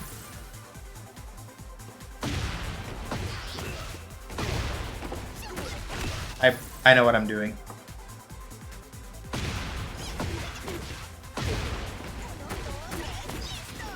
Okay. So that's probably not the best one for that.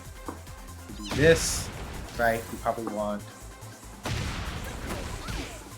No.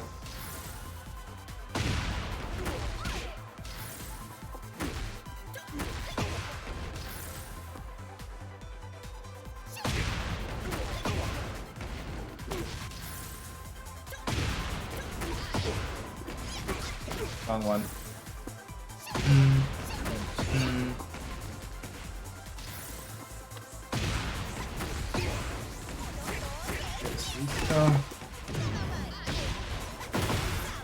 So yeah, you notice how Kazuya was still kind of like crumpled after I hit him with the heat burst, right? So you can do stuff like this, right?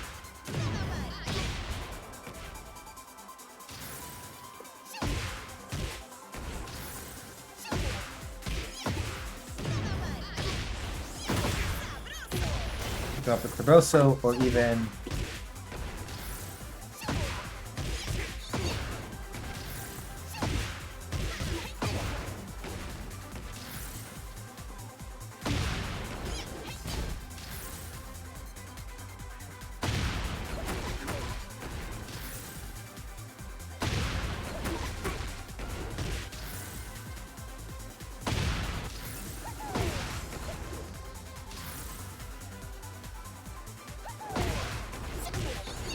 it doesn't work.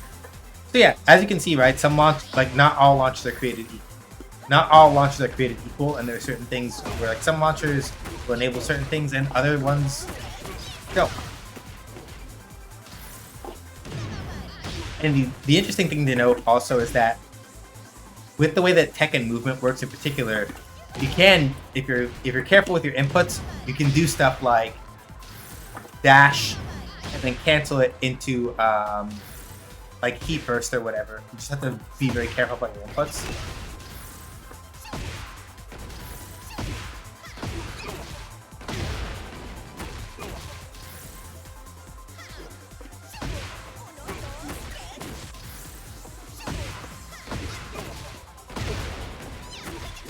One.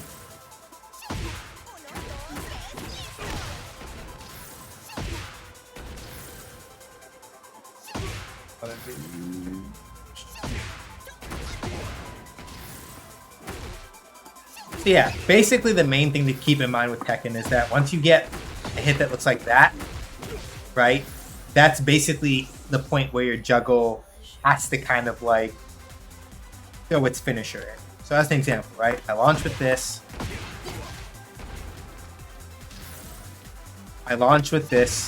I do QRP, okay, and I wind up in Liberador, right? So, bop, bop, bop.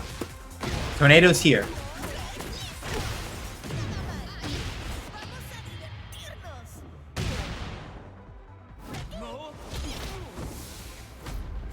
Well, this is like throwing it all in to try to like knock somebody like the absolute fuck out, right?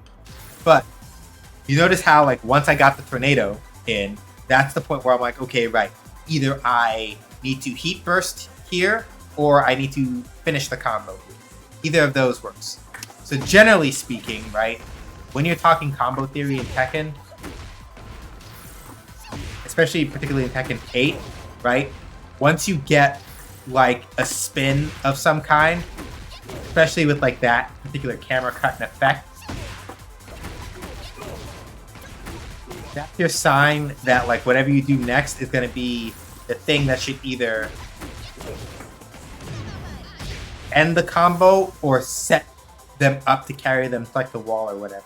Ideally, right, if you're gonna try to like maximize your damage, you want wall carry if the stage has a wall.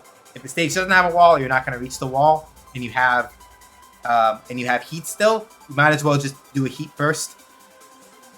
Put yourself in heat and then go from there, because then you'll be able to continue to carry just a little bit longer.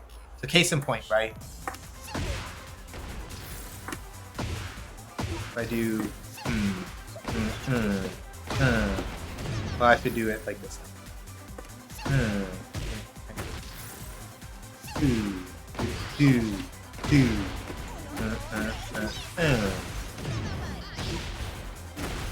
Right? Even if you don't have like rage to do like a rage art or something after you use a heat burst to set things up, right?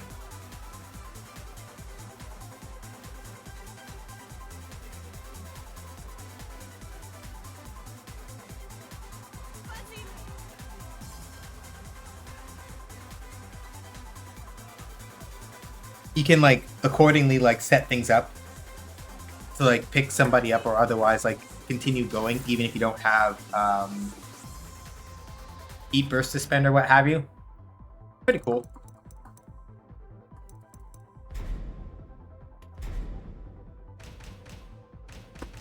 I'm gonna see if I remember my show you setups real quick. Just because I'm a gremlin and I like using this character sometimes. Azucena is probably closer to the way I actually play most fighting games though. So it's probably going to be her I use most of the time going forward from here. But I always like having a little bit of show you knowledge to work with.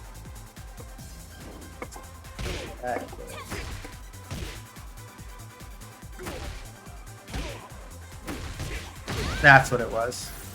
So, nope.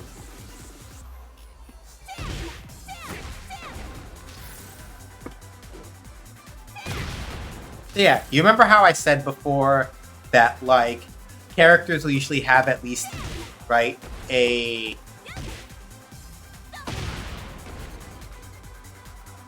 a lot of characters will usually have like some launcher that they can do in neutral, right?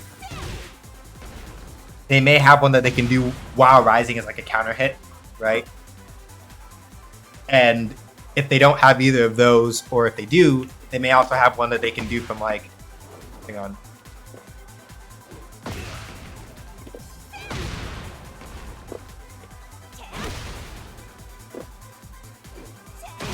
There we go.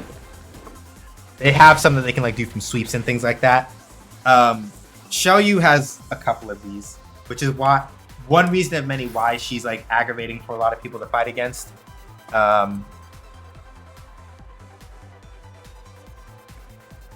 There we go. But you know, these are the things you accept, right? Right? So in Shoyu's case, right, you notice how the combo principle is still pretty much the same, right? Launcher, wrong one. Launcher.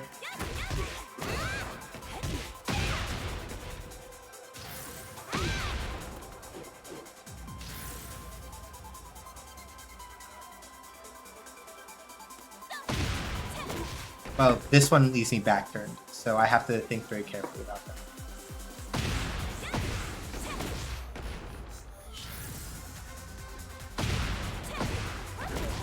And it's probably only on counter hit of that.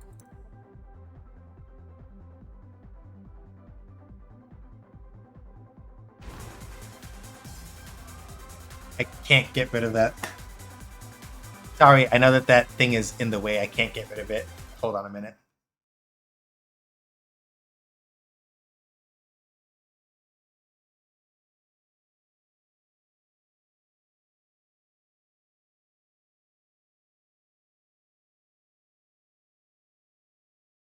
There we go. Sorry, I had to like click and fuss it a little bit to make it stop showing up on screen. But yeah, even in Tekken, even with like other characters, the theory is still largely the same, right? So practice settings. Even if I turn counter hit off, right?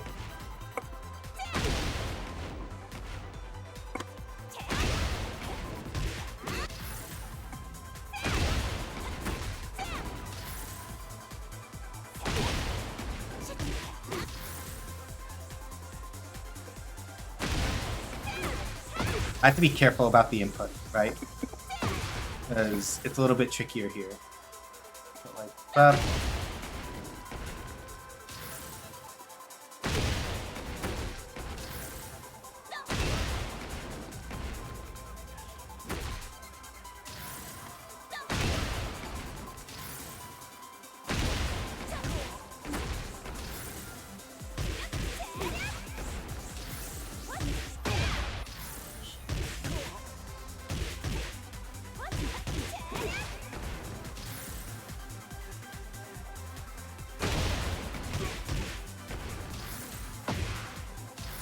going up, up, up.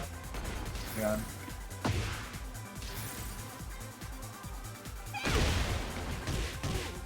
Doing the wrong button, that's why.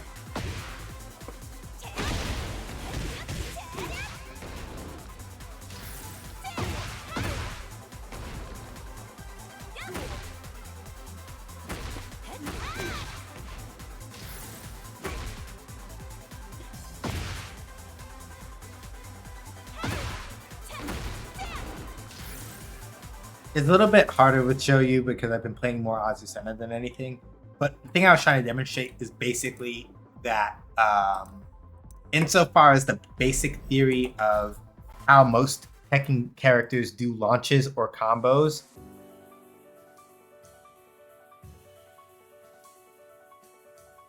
trick mostly is that once you get either once you get a spiral hit of some kind, right? That is pretty much the point at which your combo needs to either move toward a heat burst, rage if you, or like a rage art if you want to use that, or a heat burst, or just some way of ending it. Because usually anything that you do, any other hits that you throw in after a tornado, in absence of like a wall or something, will not, like there's not that much that you can do at that point, basically.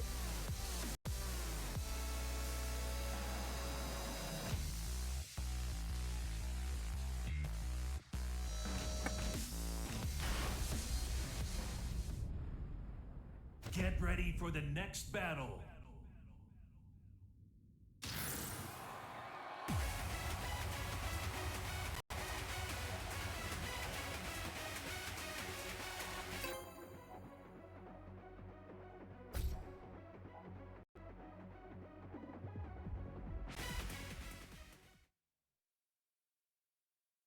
Get ready for the next battle.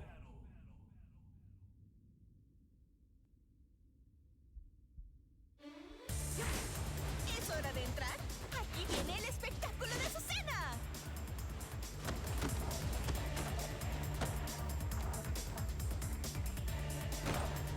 Round one. Fight. Yeah. Nuts.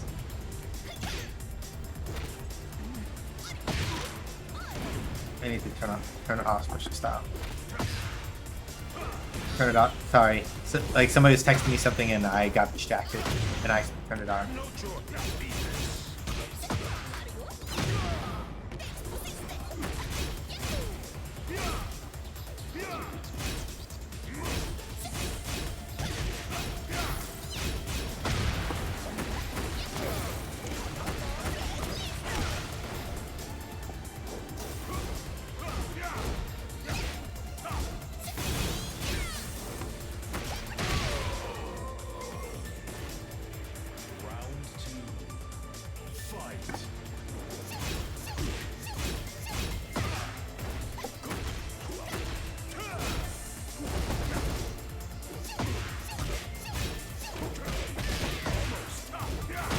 Ooh, yeah, that's fair. Yep.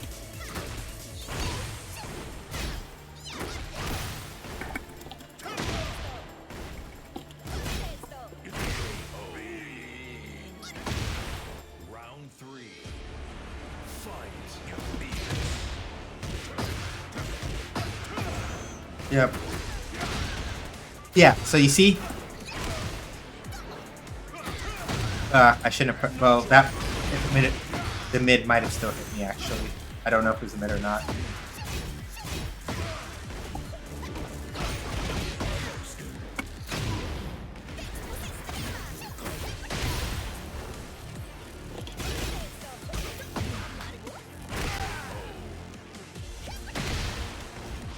You win. Crearé el café perfecto para ti. So yeah, the main strategy that I'm kind of like working with as far as Azucena is concerned La mezcla de sus is genial. relatively straightforward. The fists reveal the fighter. Show me what you've got. Round 1. Fight.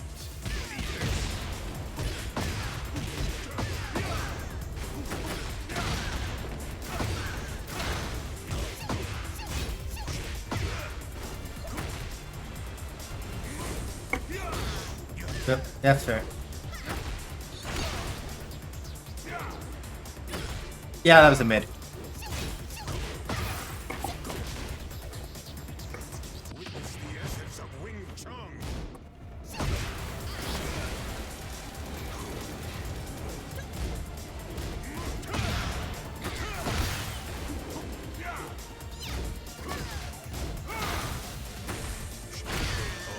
And I was not blocking low, so I got hit a bunch. Fight.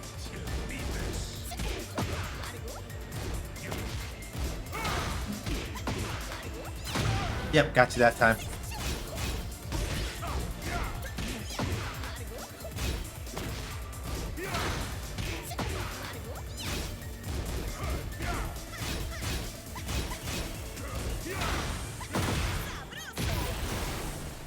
Witness the essence of Wing Chun.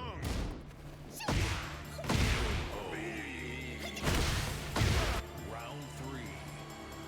Fight.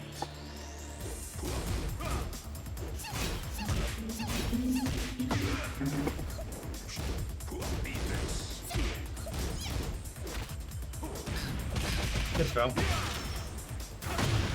Ooh.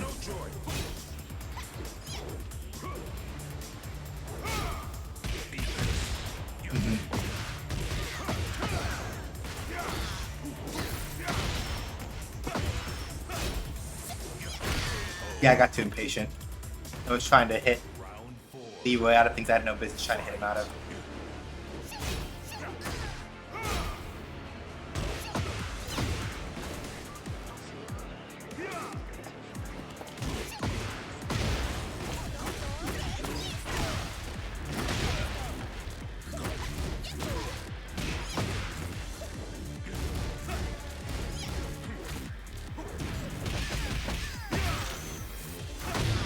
Oh.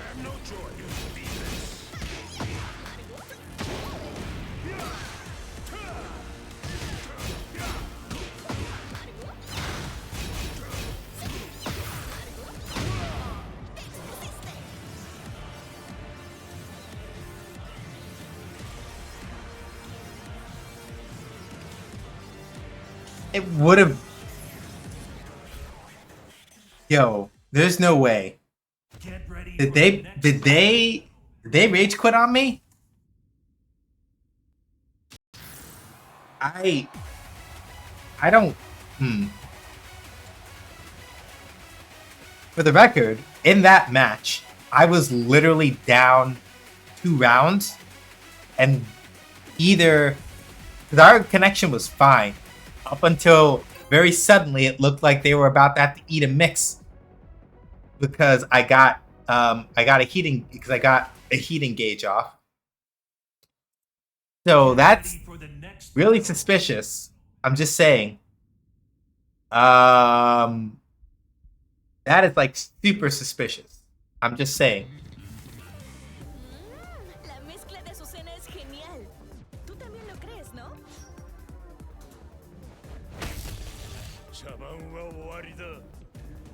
round one. Fight.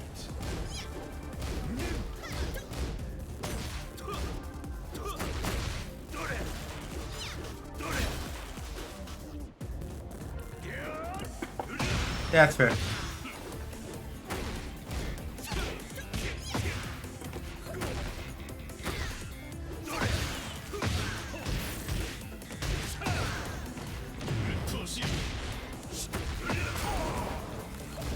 Yeah, y'all see what I mean, right? Like, right after Kazuya got the tornado, he was like, alright,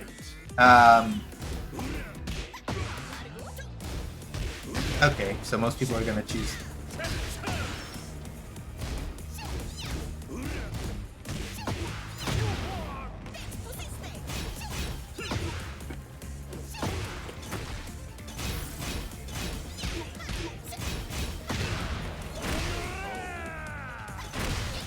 There we go. So now I have valuable information, which is that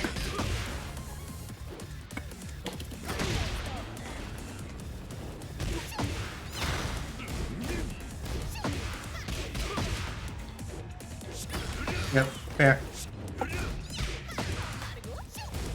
Yeah. So half the time they will. So half the time it looks like this Kazuya is willing to guess that I'm going to do low follow-ups out of Librador setups, which means that I need to be doing that more often.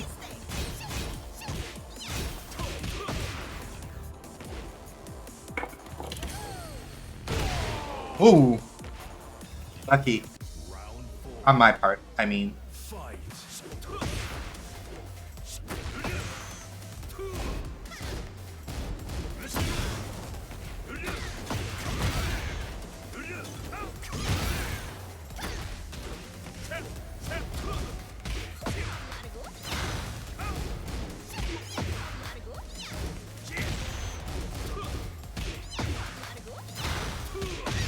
huh? They guessed right correctly both times, which means that I probably need to see if I can throw one other item into the mix on that. Might be able to, but hard to say.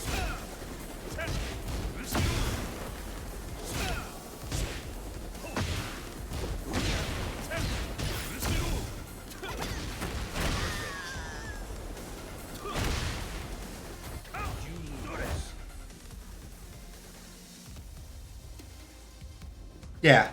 The hard thing about fighting Kazuya is that he's known as a character that is really good at 50-50s, which is to say that Kazuya is very good at making you, especially if he gets the advantage, he's very good at making you guess whether or not he's going to go low or hit you in the mid. And you have to basically, right?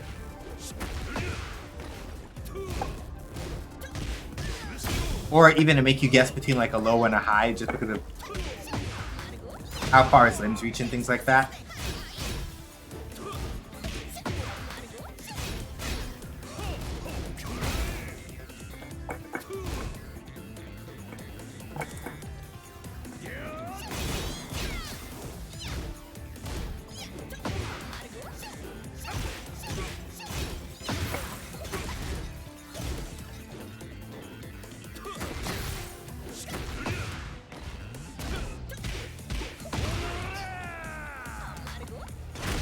Round two. Fight.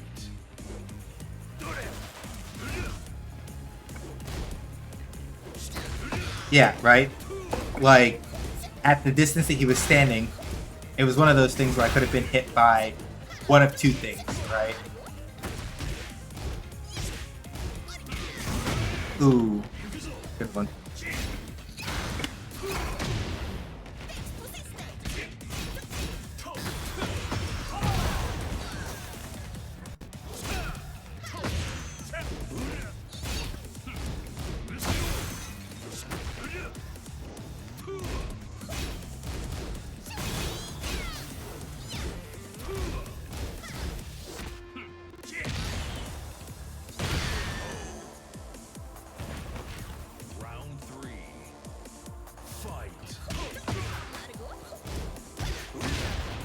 Damn. How obvious is that?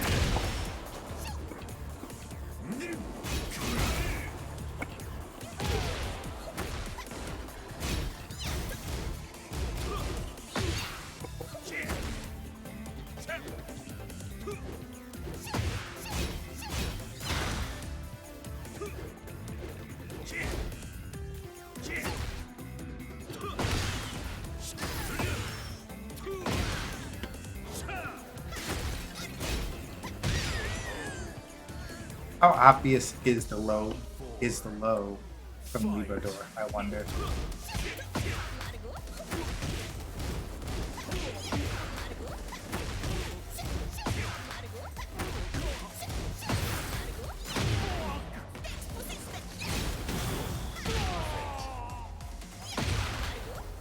Final round. Fight.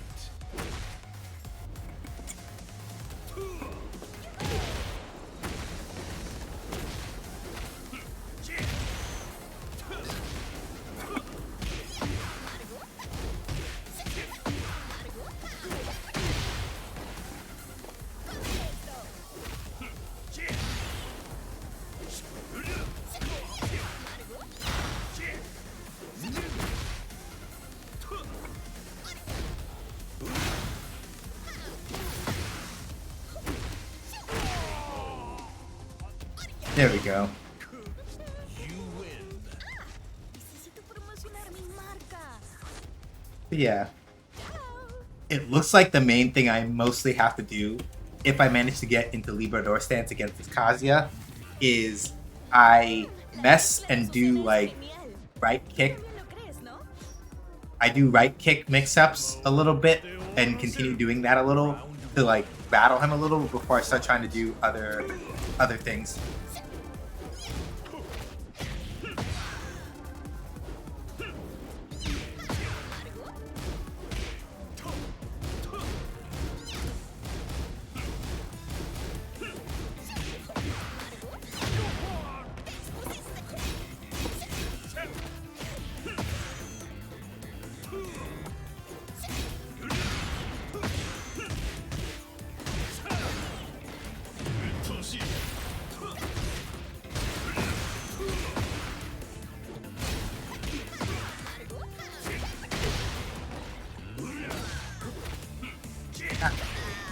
That's interesting though. So that forward moving kick get up is probably the way that. Yep.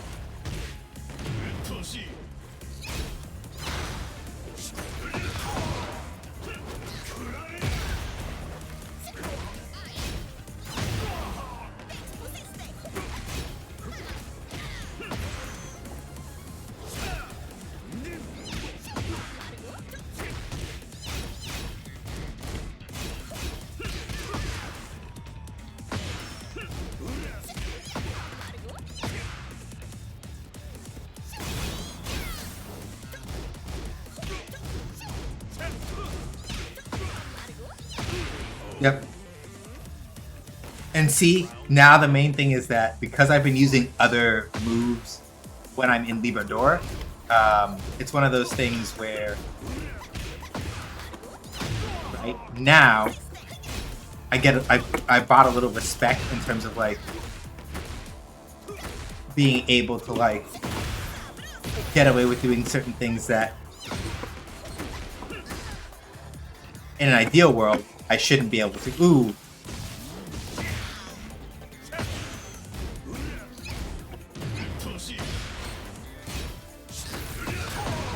Yeah, and I bit it for that. I got a little too here. But the main thing is that now that I've sort of established that I will do different things out of Librador, now I can get away with like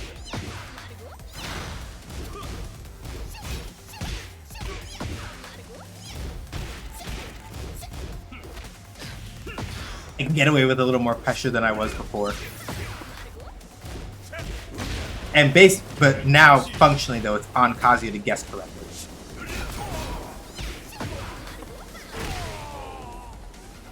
I can also choose to go for a quicker low as opposed to a slower one.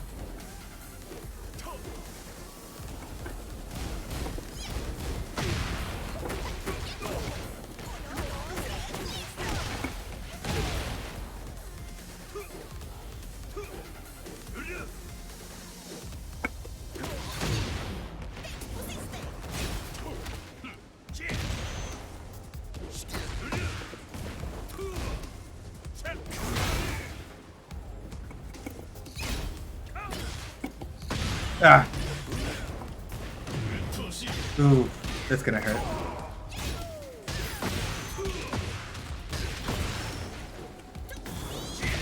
Yeah. I messed up a little. Yeah. Yes. Get ready for the next battle. But yeah.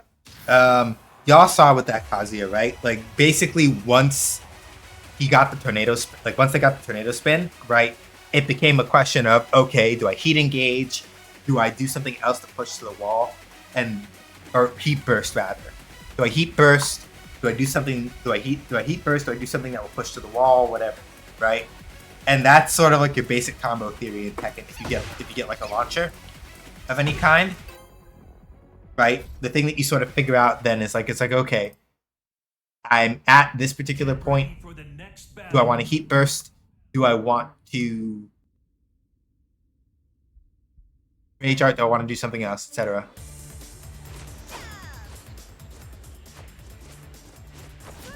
Reina del Café.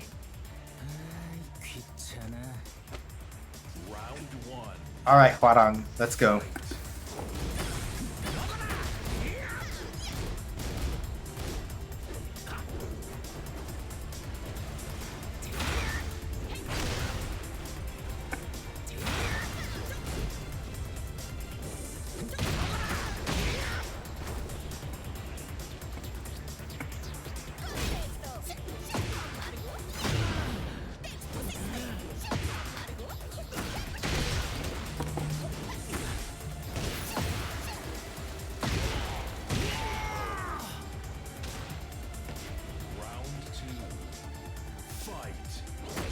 Yeah, I wasn't gonna get away with what I was trying to do there. That's my own fault.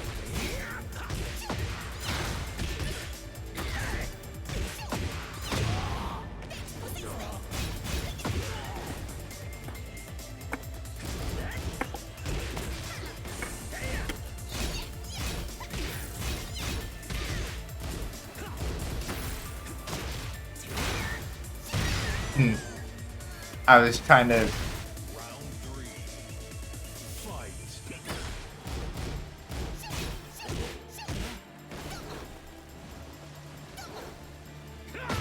Oh, okay. That was a mid, probably.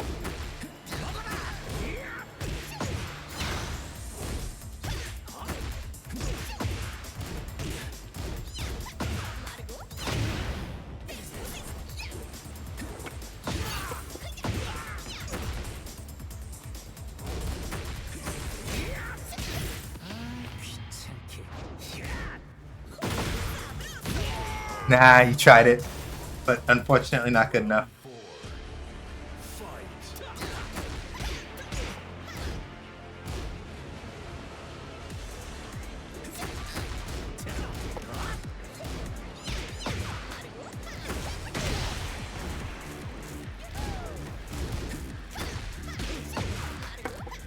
Okay, good. They are gonna pay attention to that now.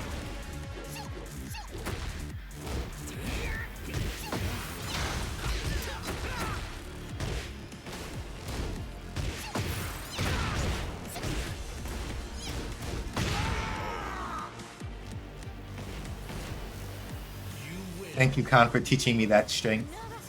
So yeah, the main thing that I'm doing as Azucena primarily is I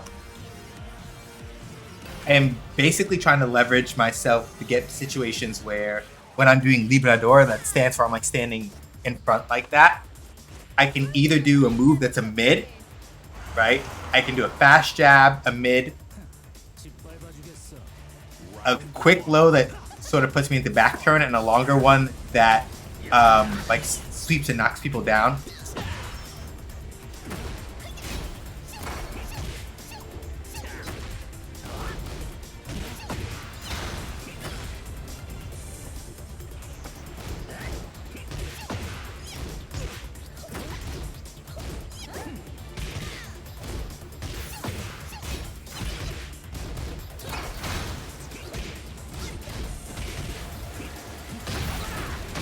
Oops.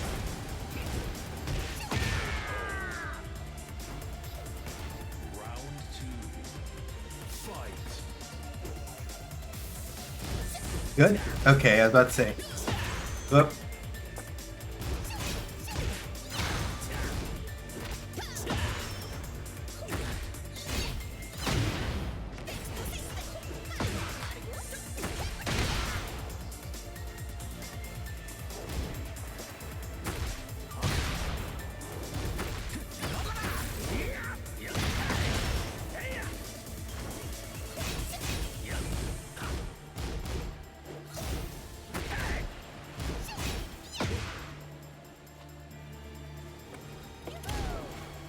Wrong one. Round 3. Fight.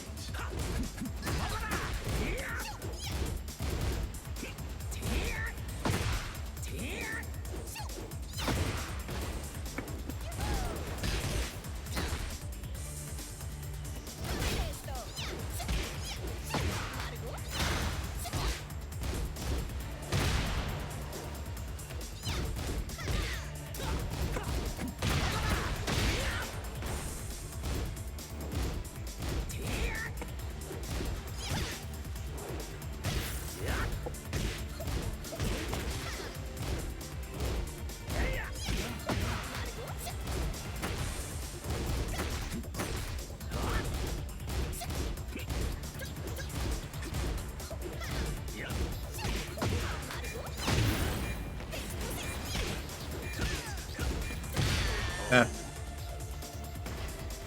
Round that's fair. fight.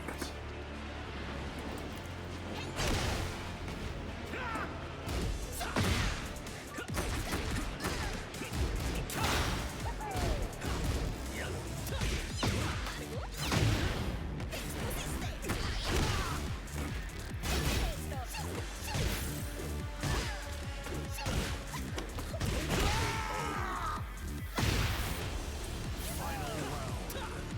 Fight.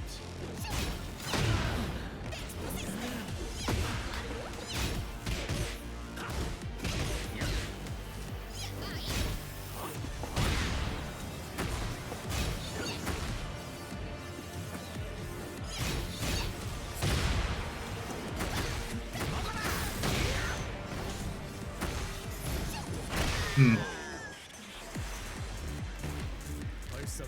So, mostly what was happening there is that I noticed it like just partway through.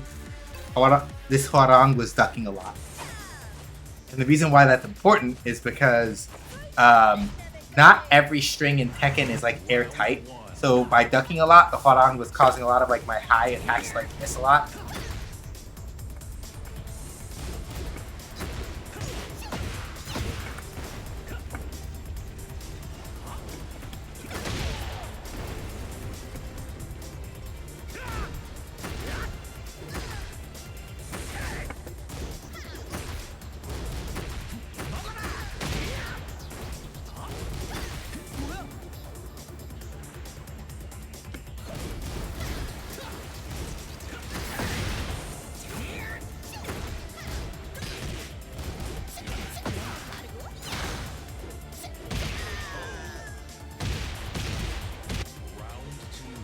And those jabs are also like stuffing me out a little bit at certain spots, I think.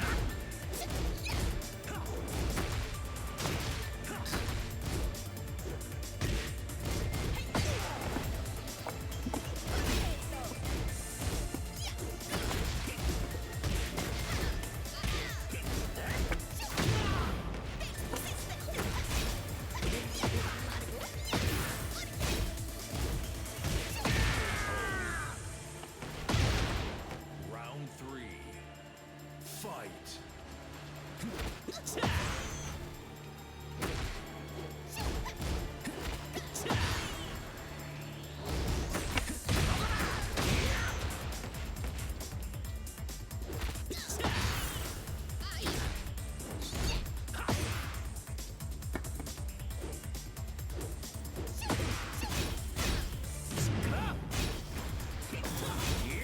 That's also plus.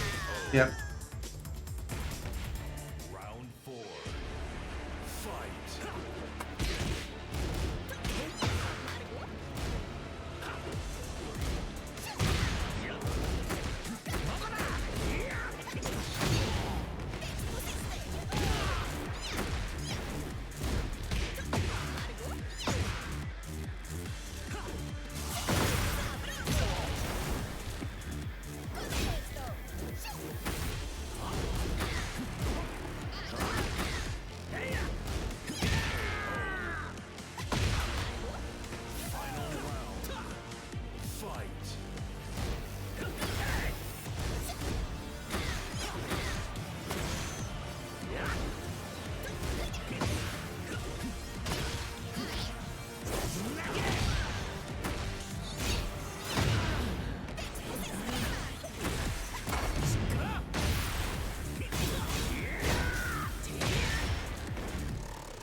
Yeah, I got hit by like 2 mids.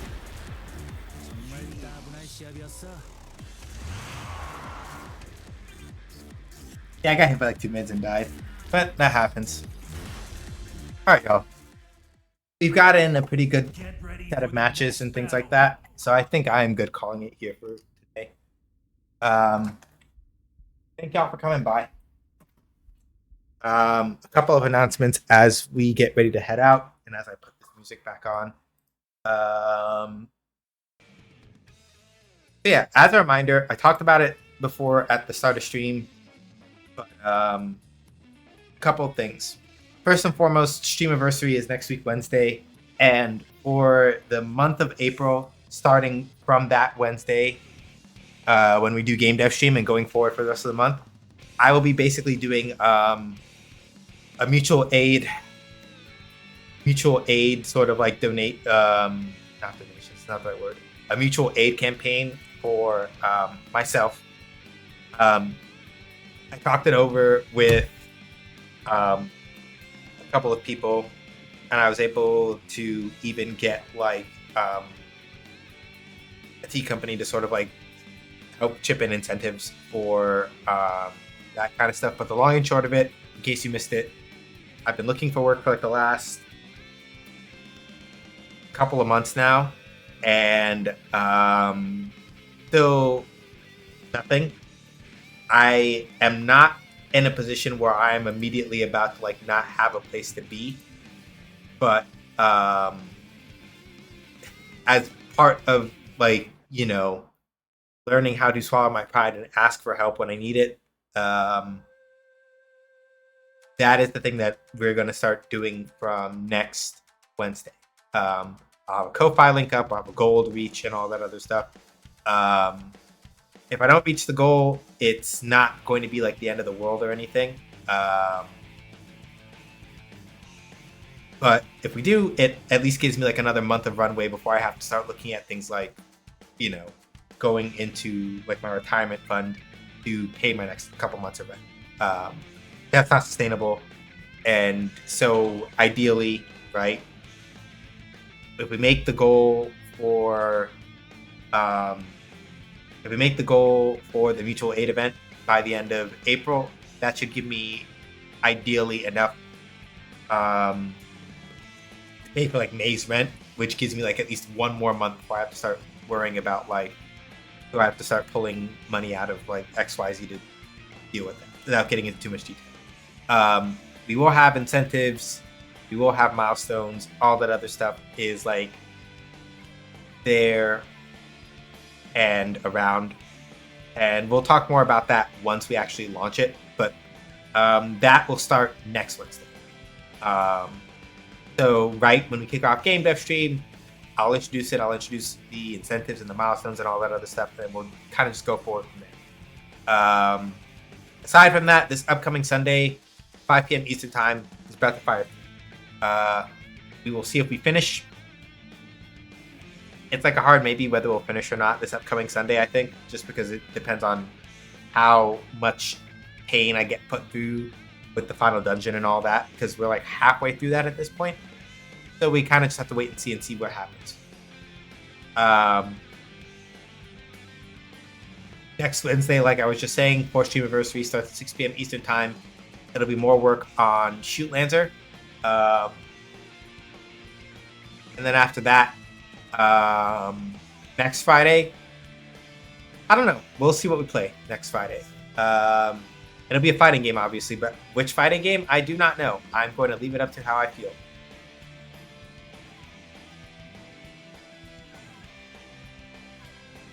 But, alright. With all that said and all that done,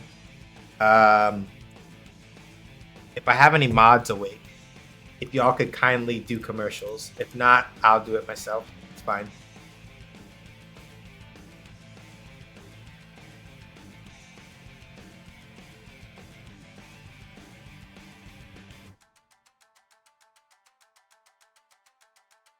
Not those kinds of commercials. Like the links and stuff, Stubby. Like if I said ads, I would have, if I meant ads, I would have said ads.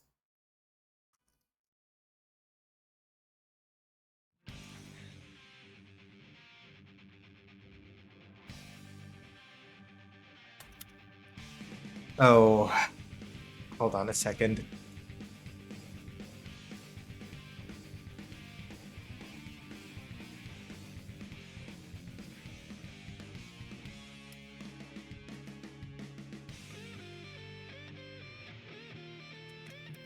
Okay, cool. It looks like for whatever godforsaken reason I can't switch monitor configurations. So we're gonna have to do this. We're gonna have to do this the shenanigan way, shenanigan like way, I guess. So let me go check. Go raid.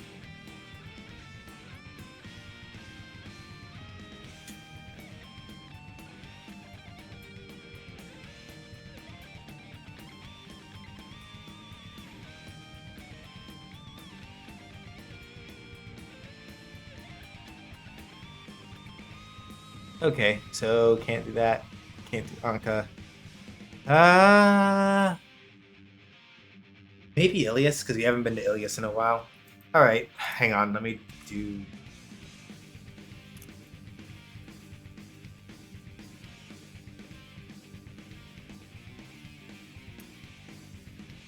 Okay, and then Nightbot already did the Gilded one right there. So, I do game analysis and design stuff over at cohost.org/SJHSgames.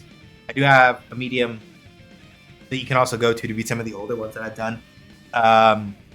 Stream VODs are up at youtube.com/@SJHSgames. I have playlists that are organized out so you can like watch game stuff, game dev stream stuff, whichever and however you want to handle that.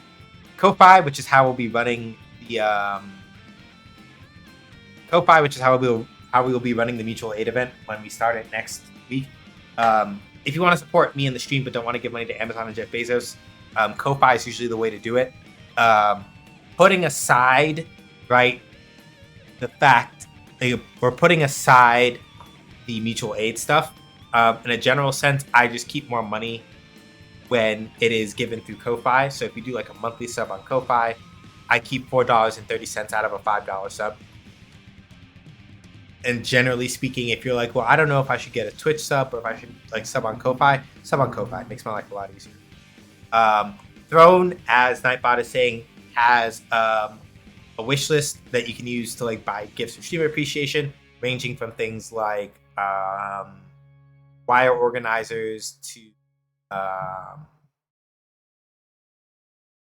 funny Common Rider redemption items, or helping to crowdfund a second monitor and monitor arm for me, so I can like have an easier time like juggling multiple things on screen and things like that.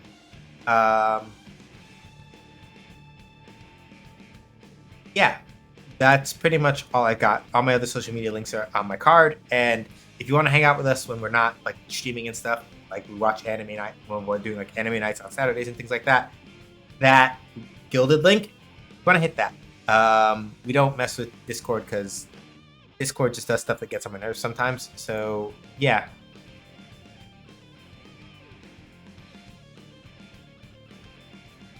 All right, let's see here. I think it's Ilias who wanted. I was thinking about Ilias, but we also haven't seen Brian Ford in a while either.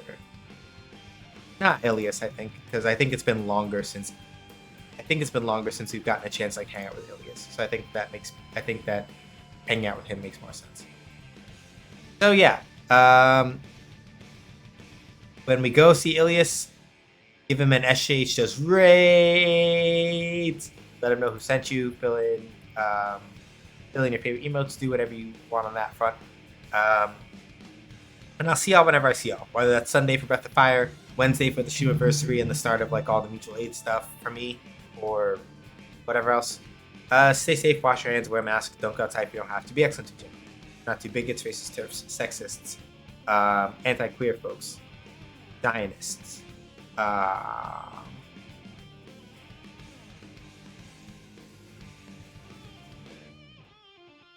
or sharks back pain. Furthermore, this is your reminder that IDK, I just got here, lol. Yeah. This is also your reminder, yet again, that Palestine must be free, and so must the Congo. Just saying. All right, and also translates to human rights. Very, very things that just go unsaid at this point, as far as issues. But reminding you in case you didn't know. All right, let's get out of here. Let's go hang with Ilias. He's playing Overwatch 2. Be a good time. We can just relax and be chill. Until next time, whenever that is. Yeah, you take care. Bye.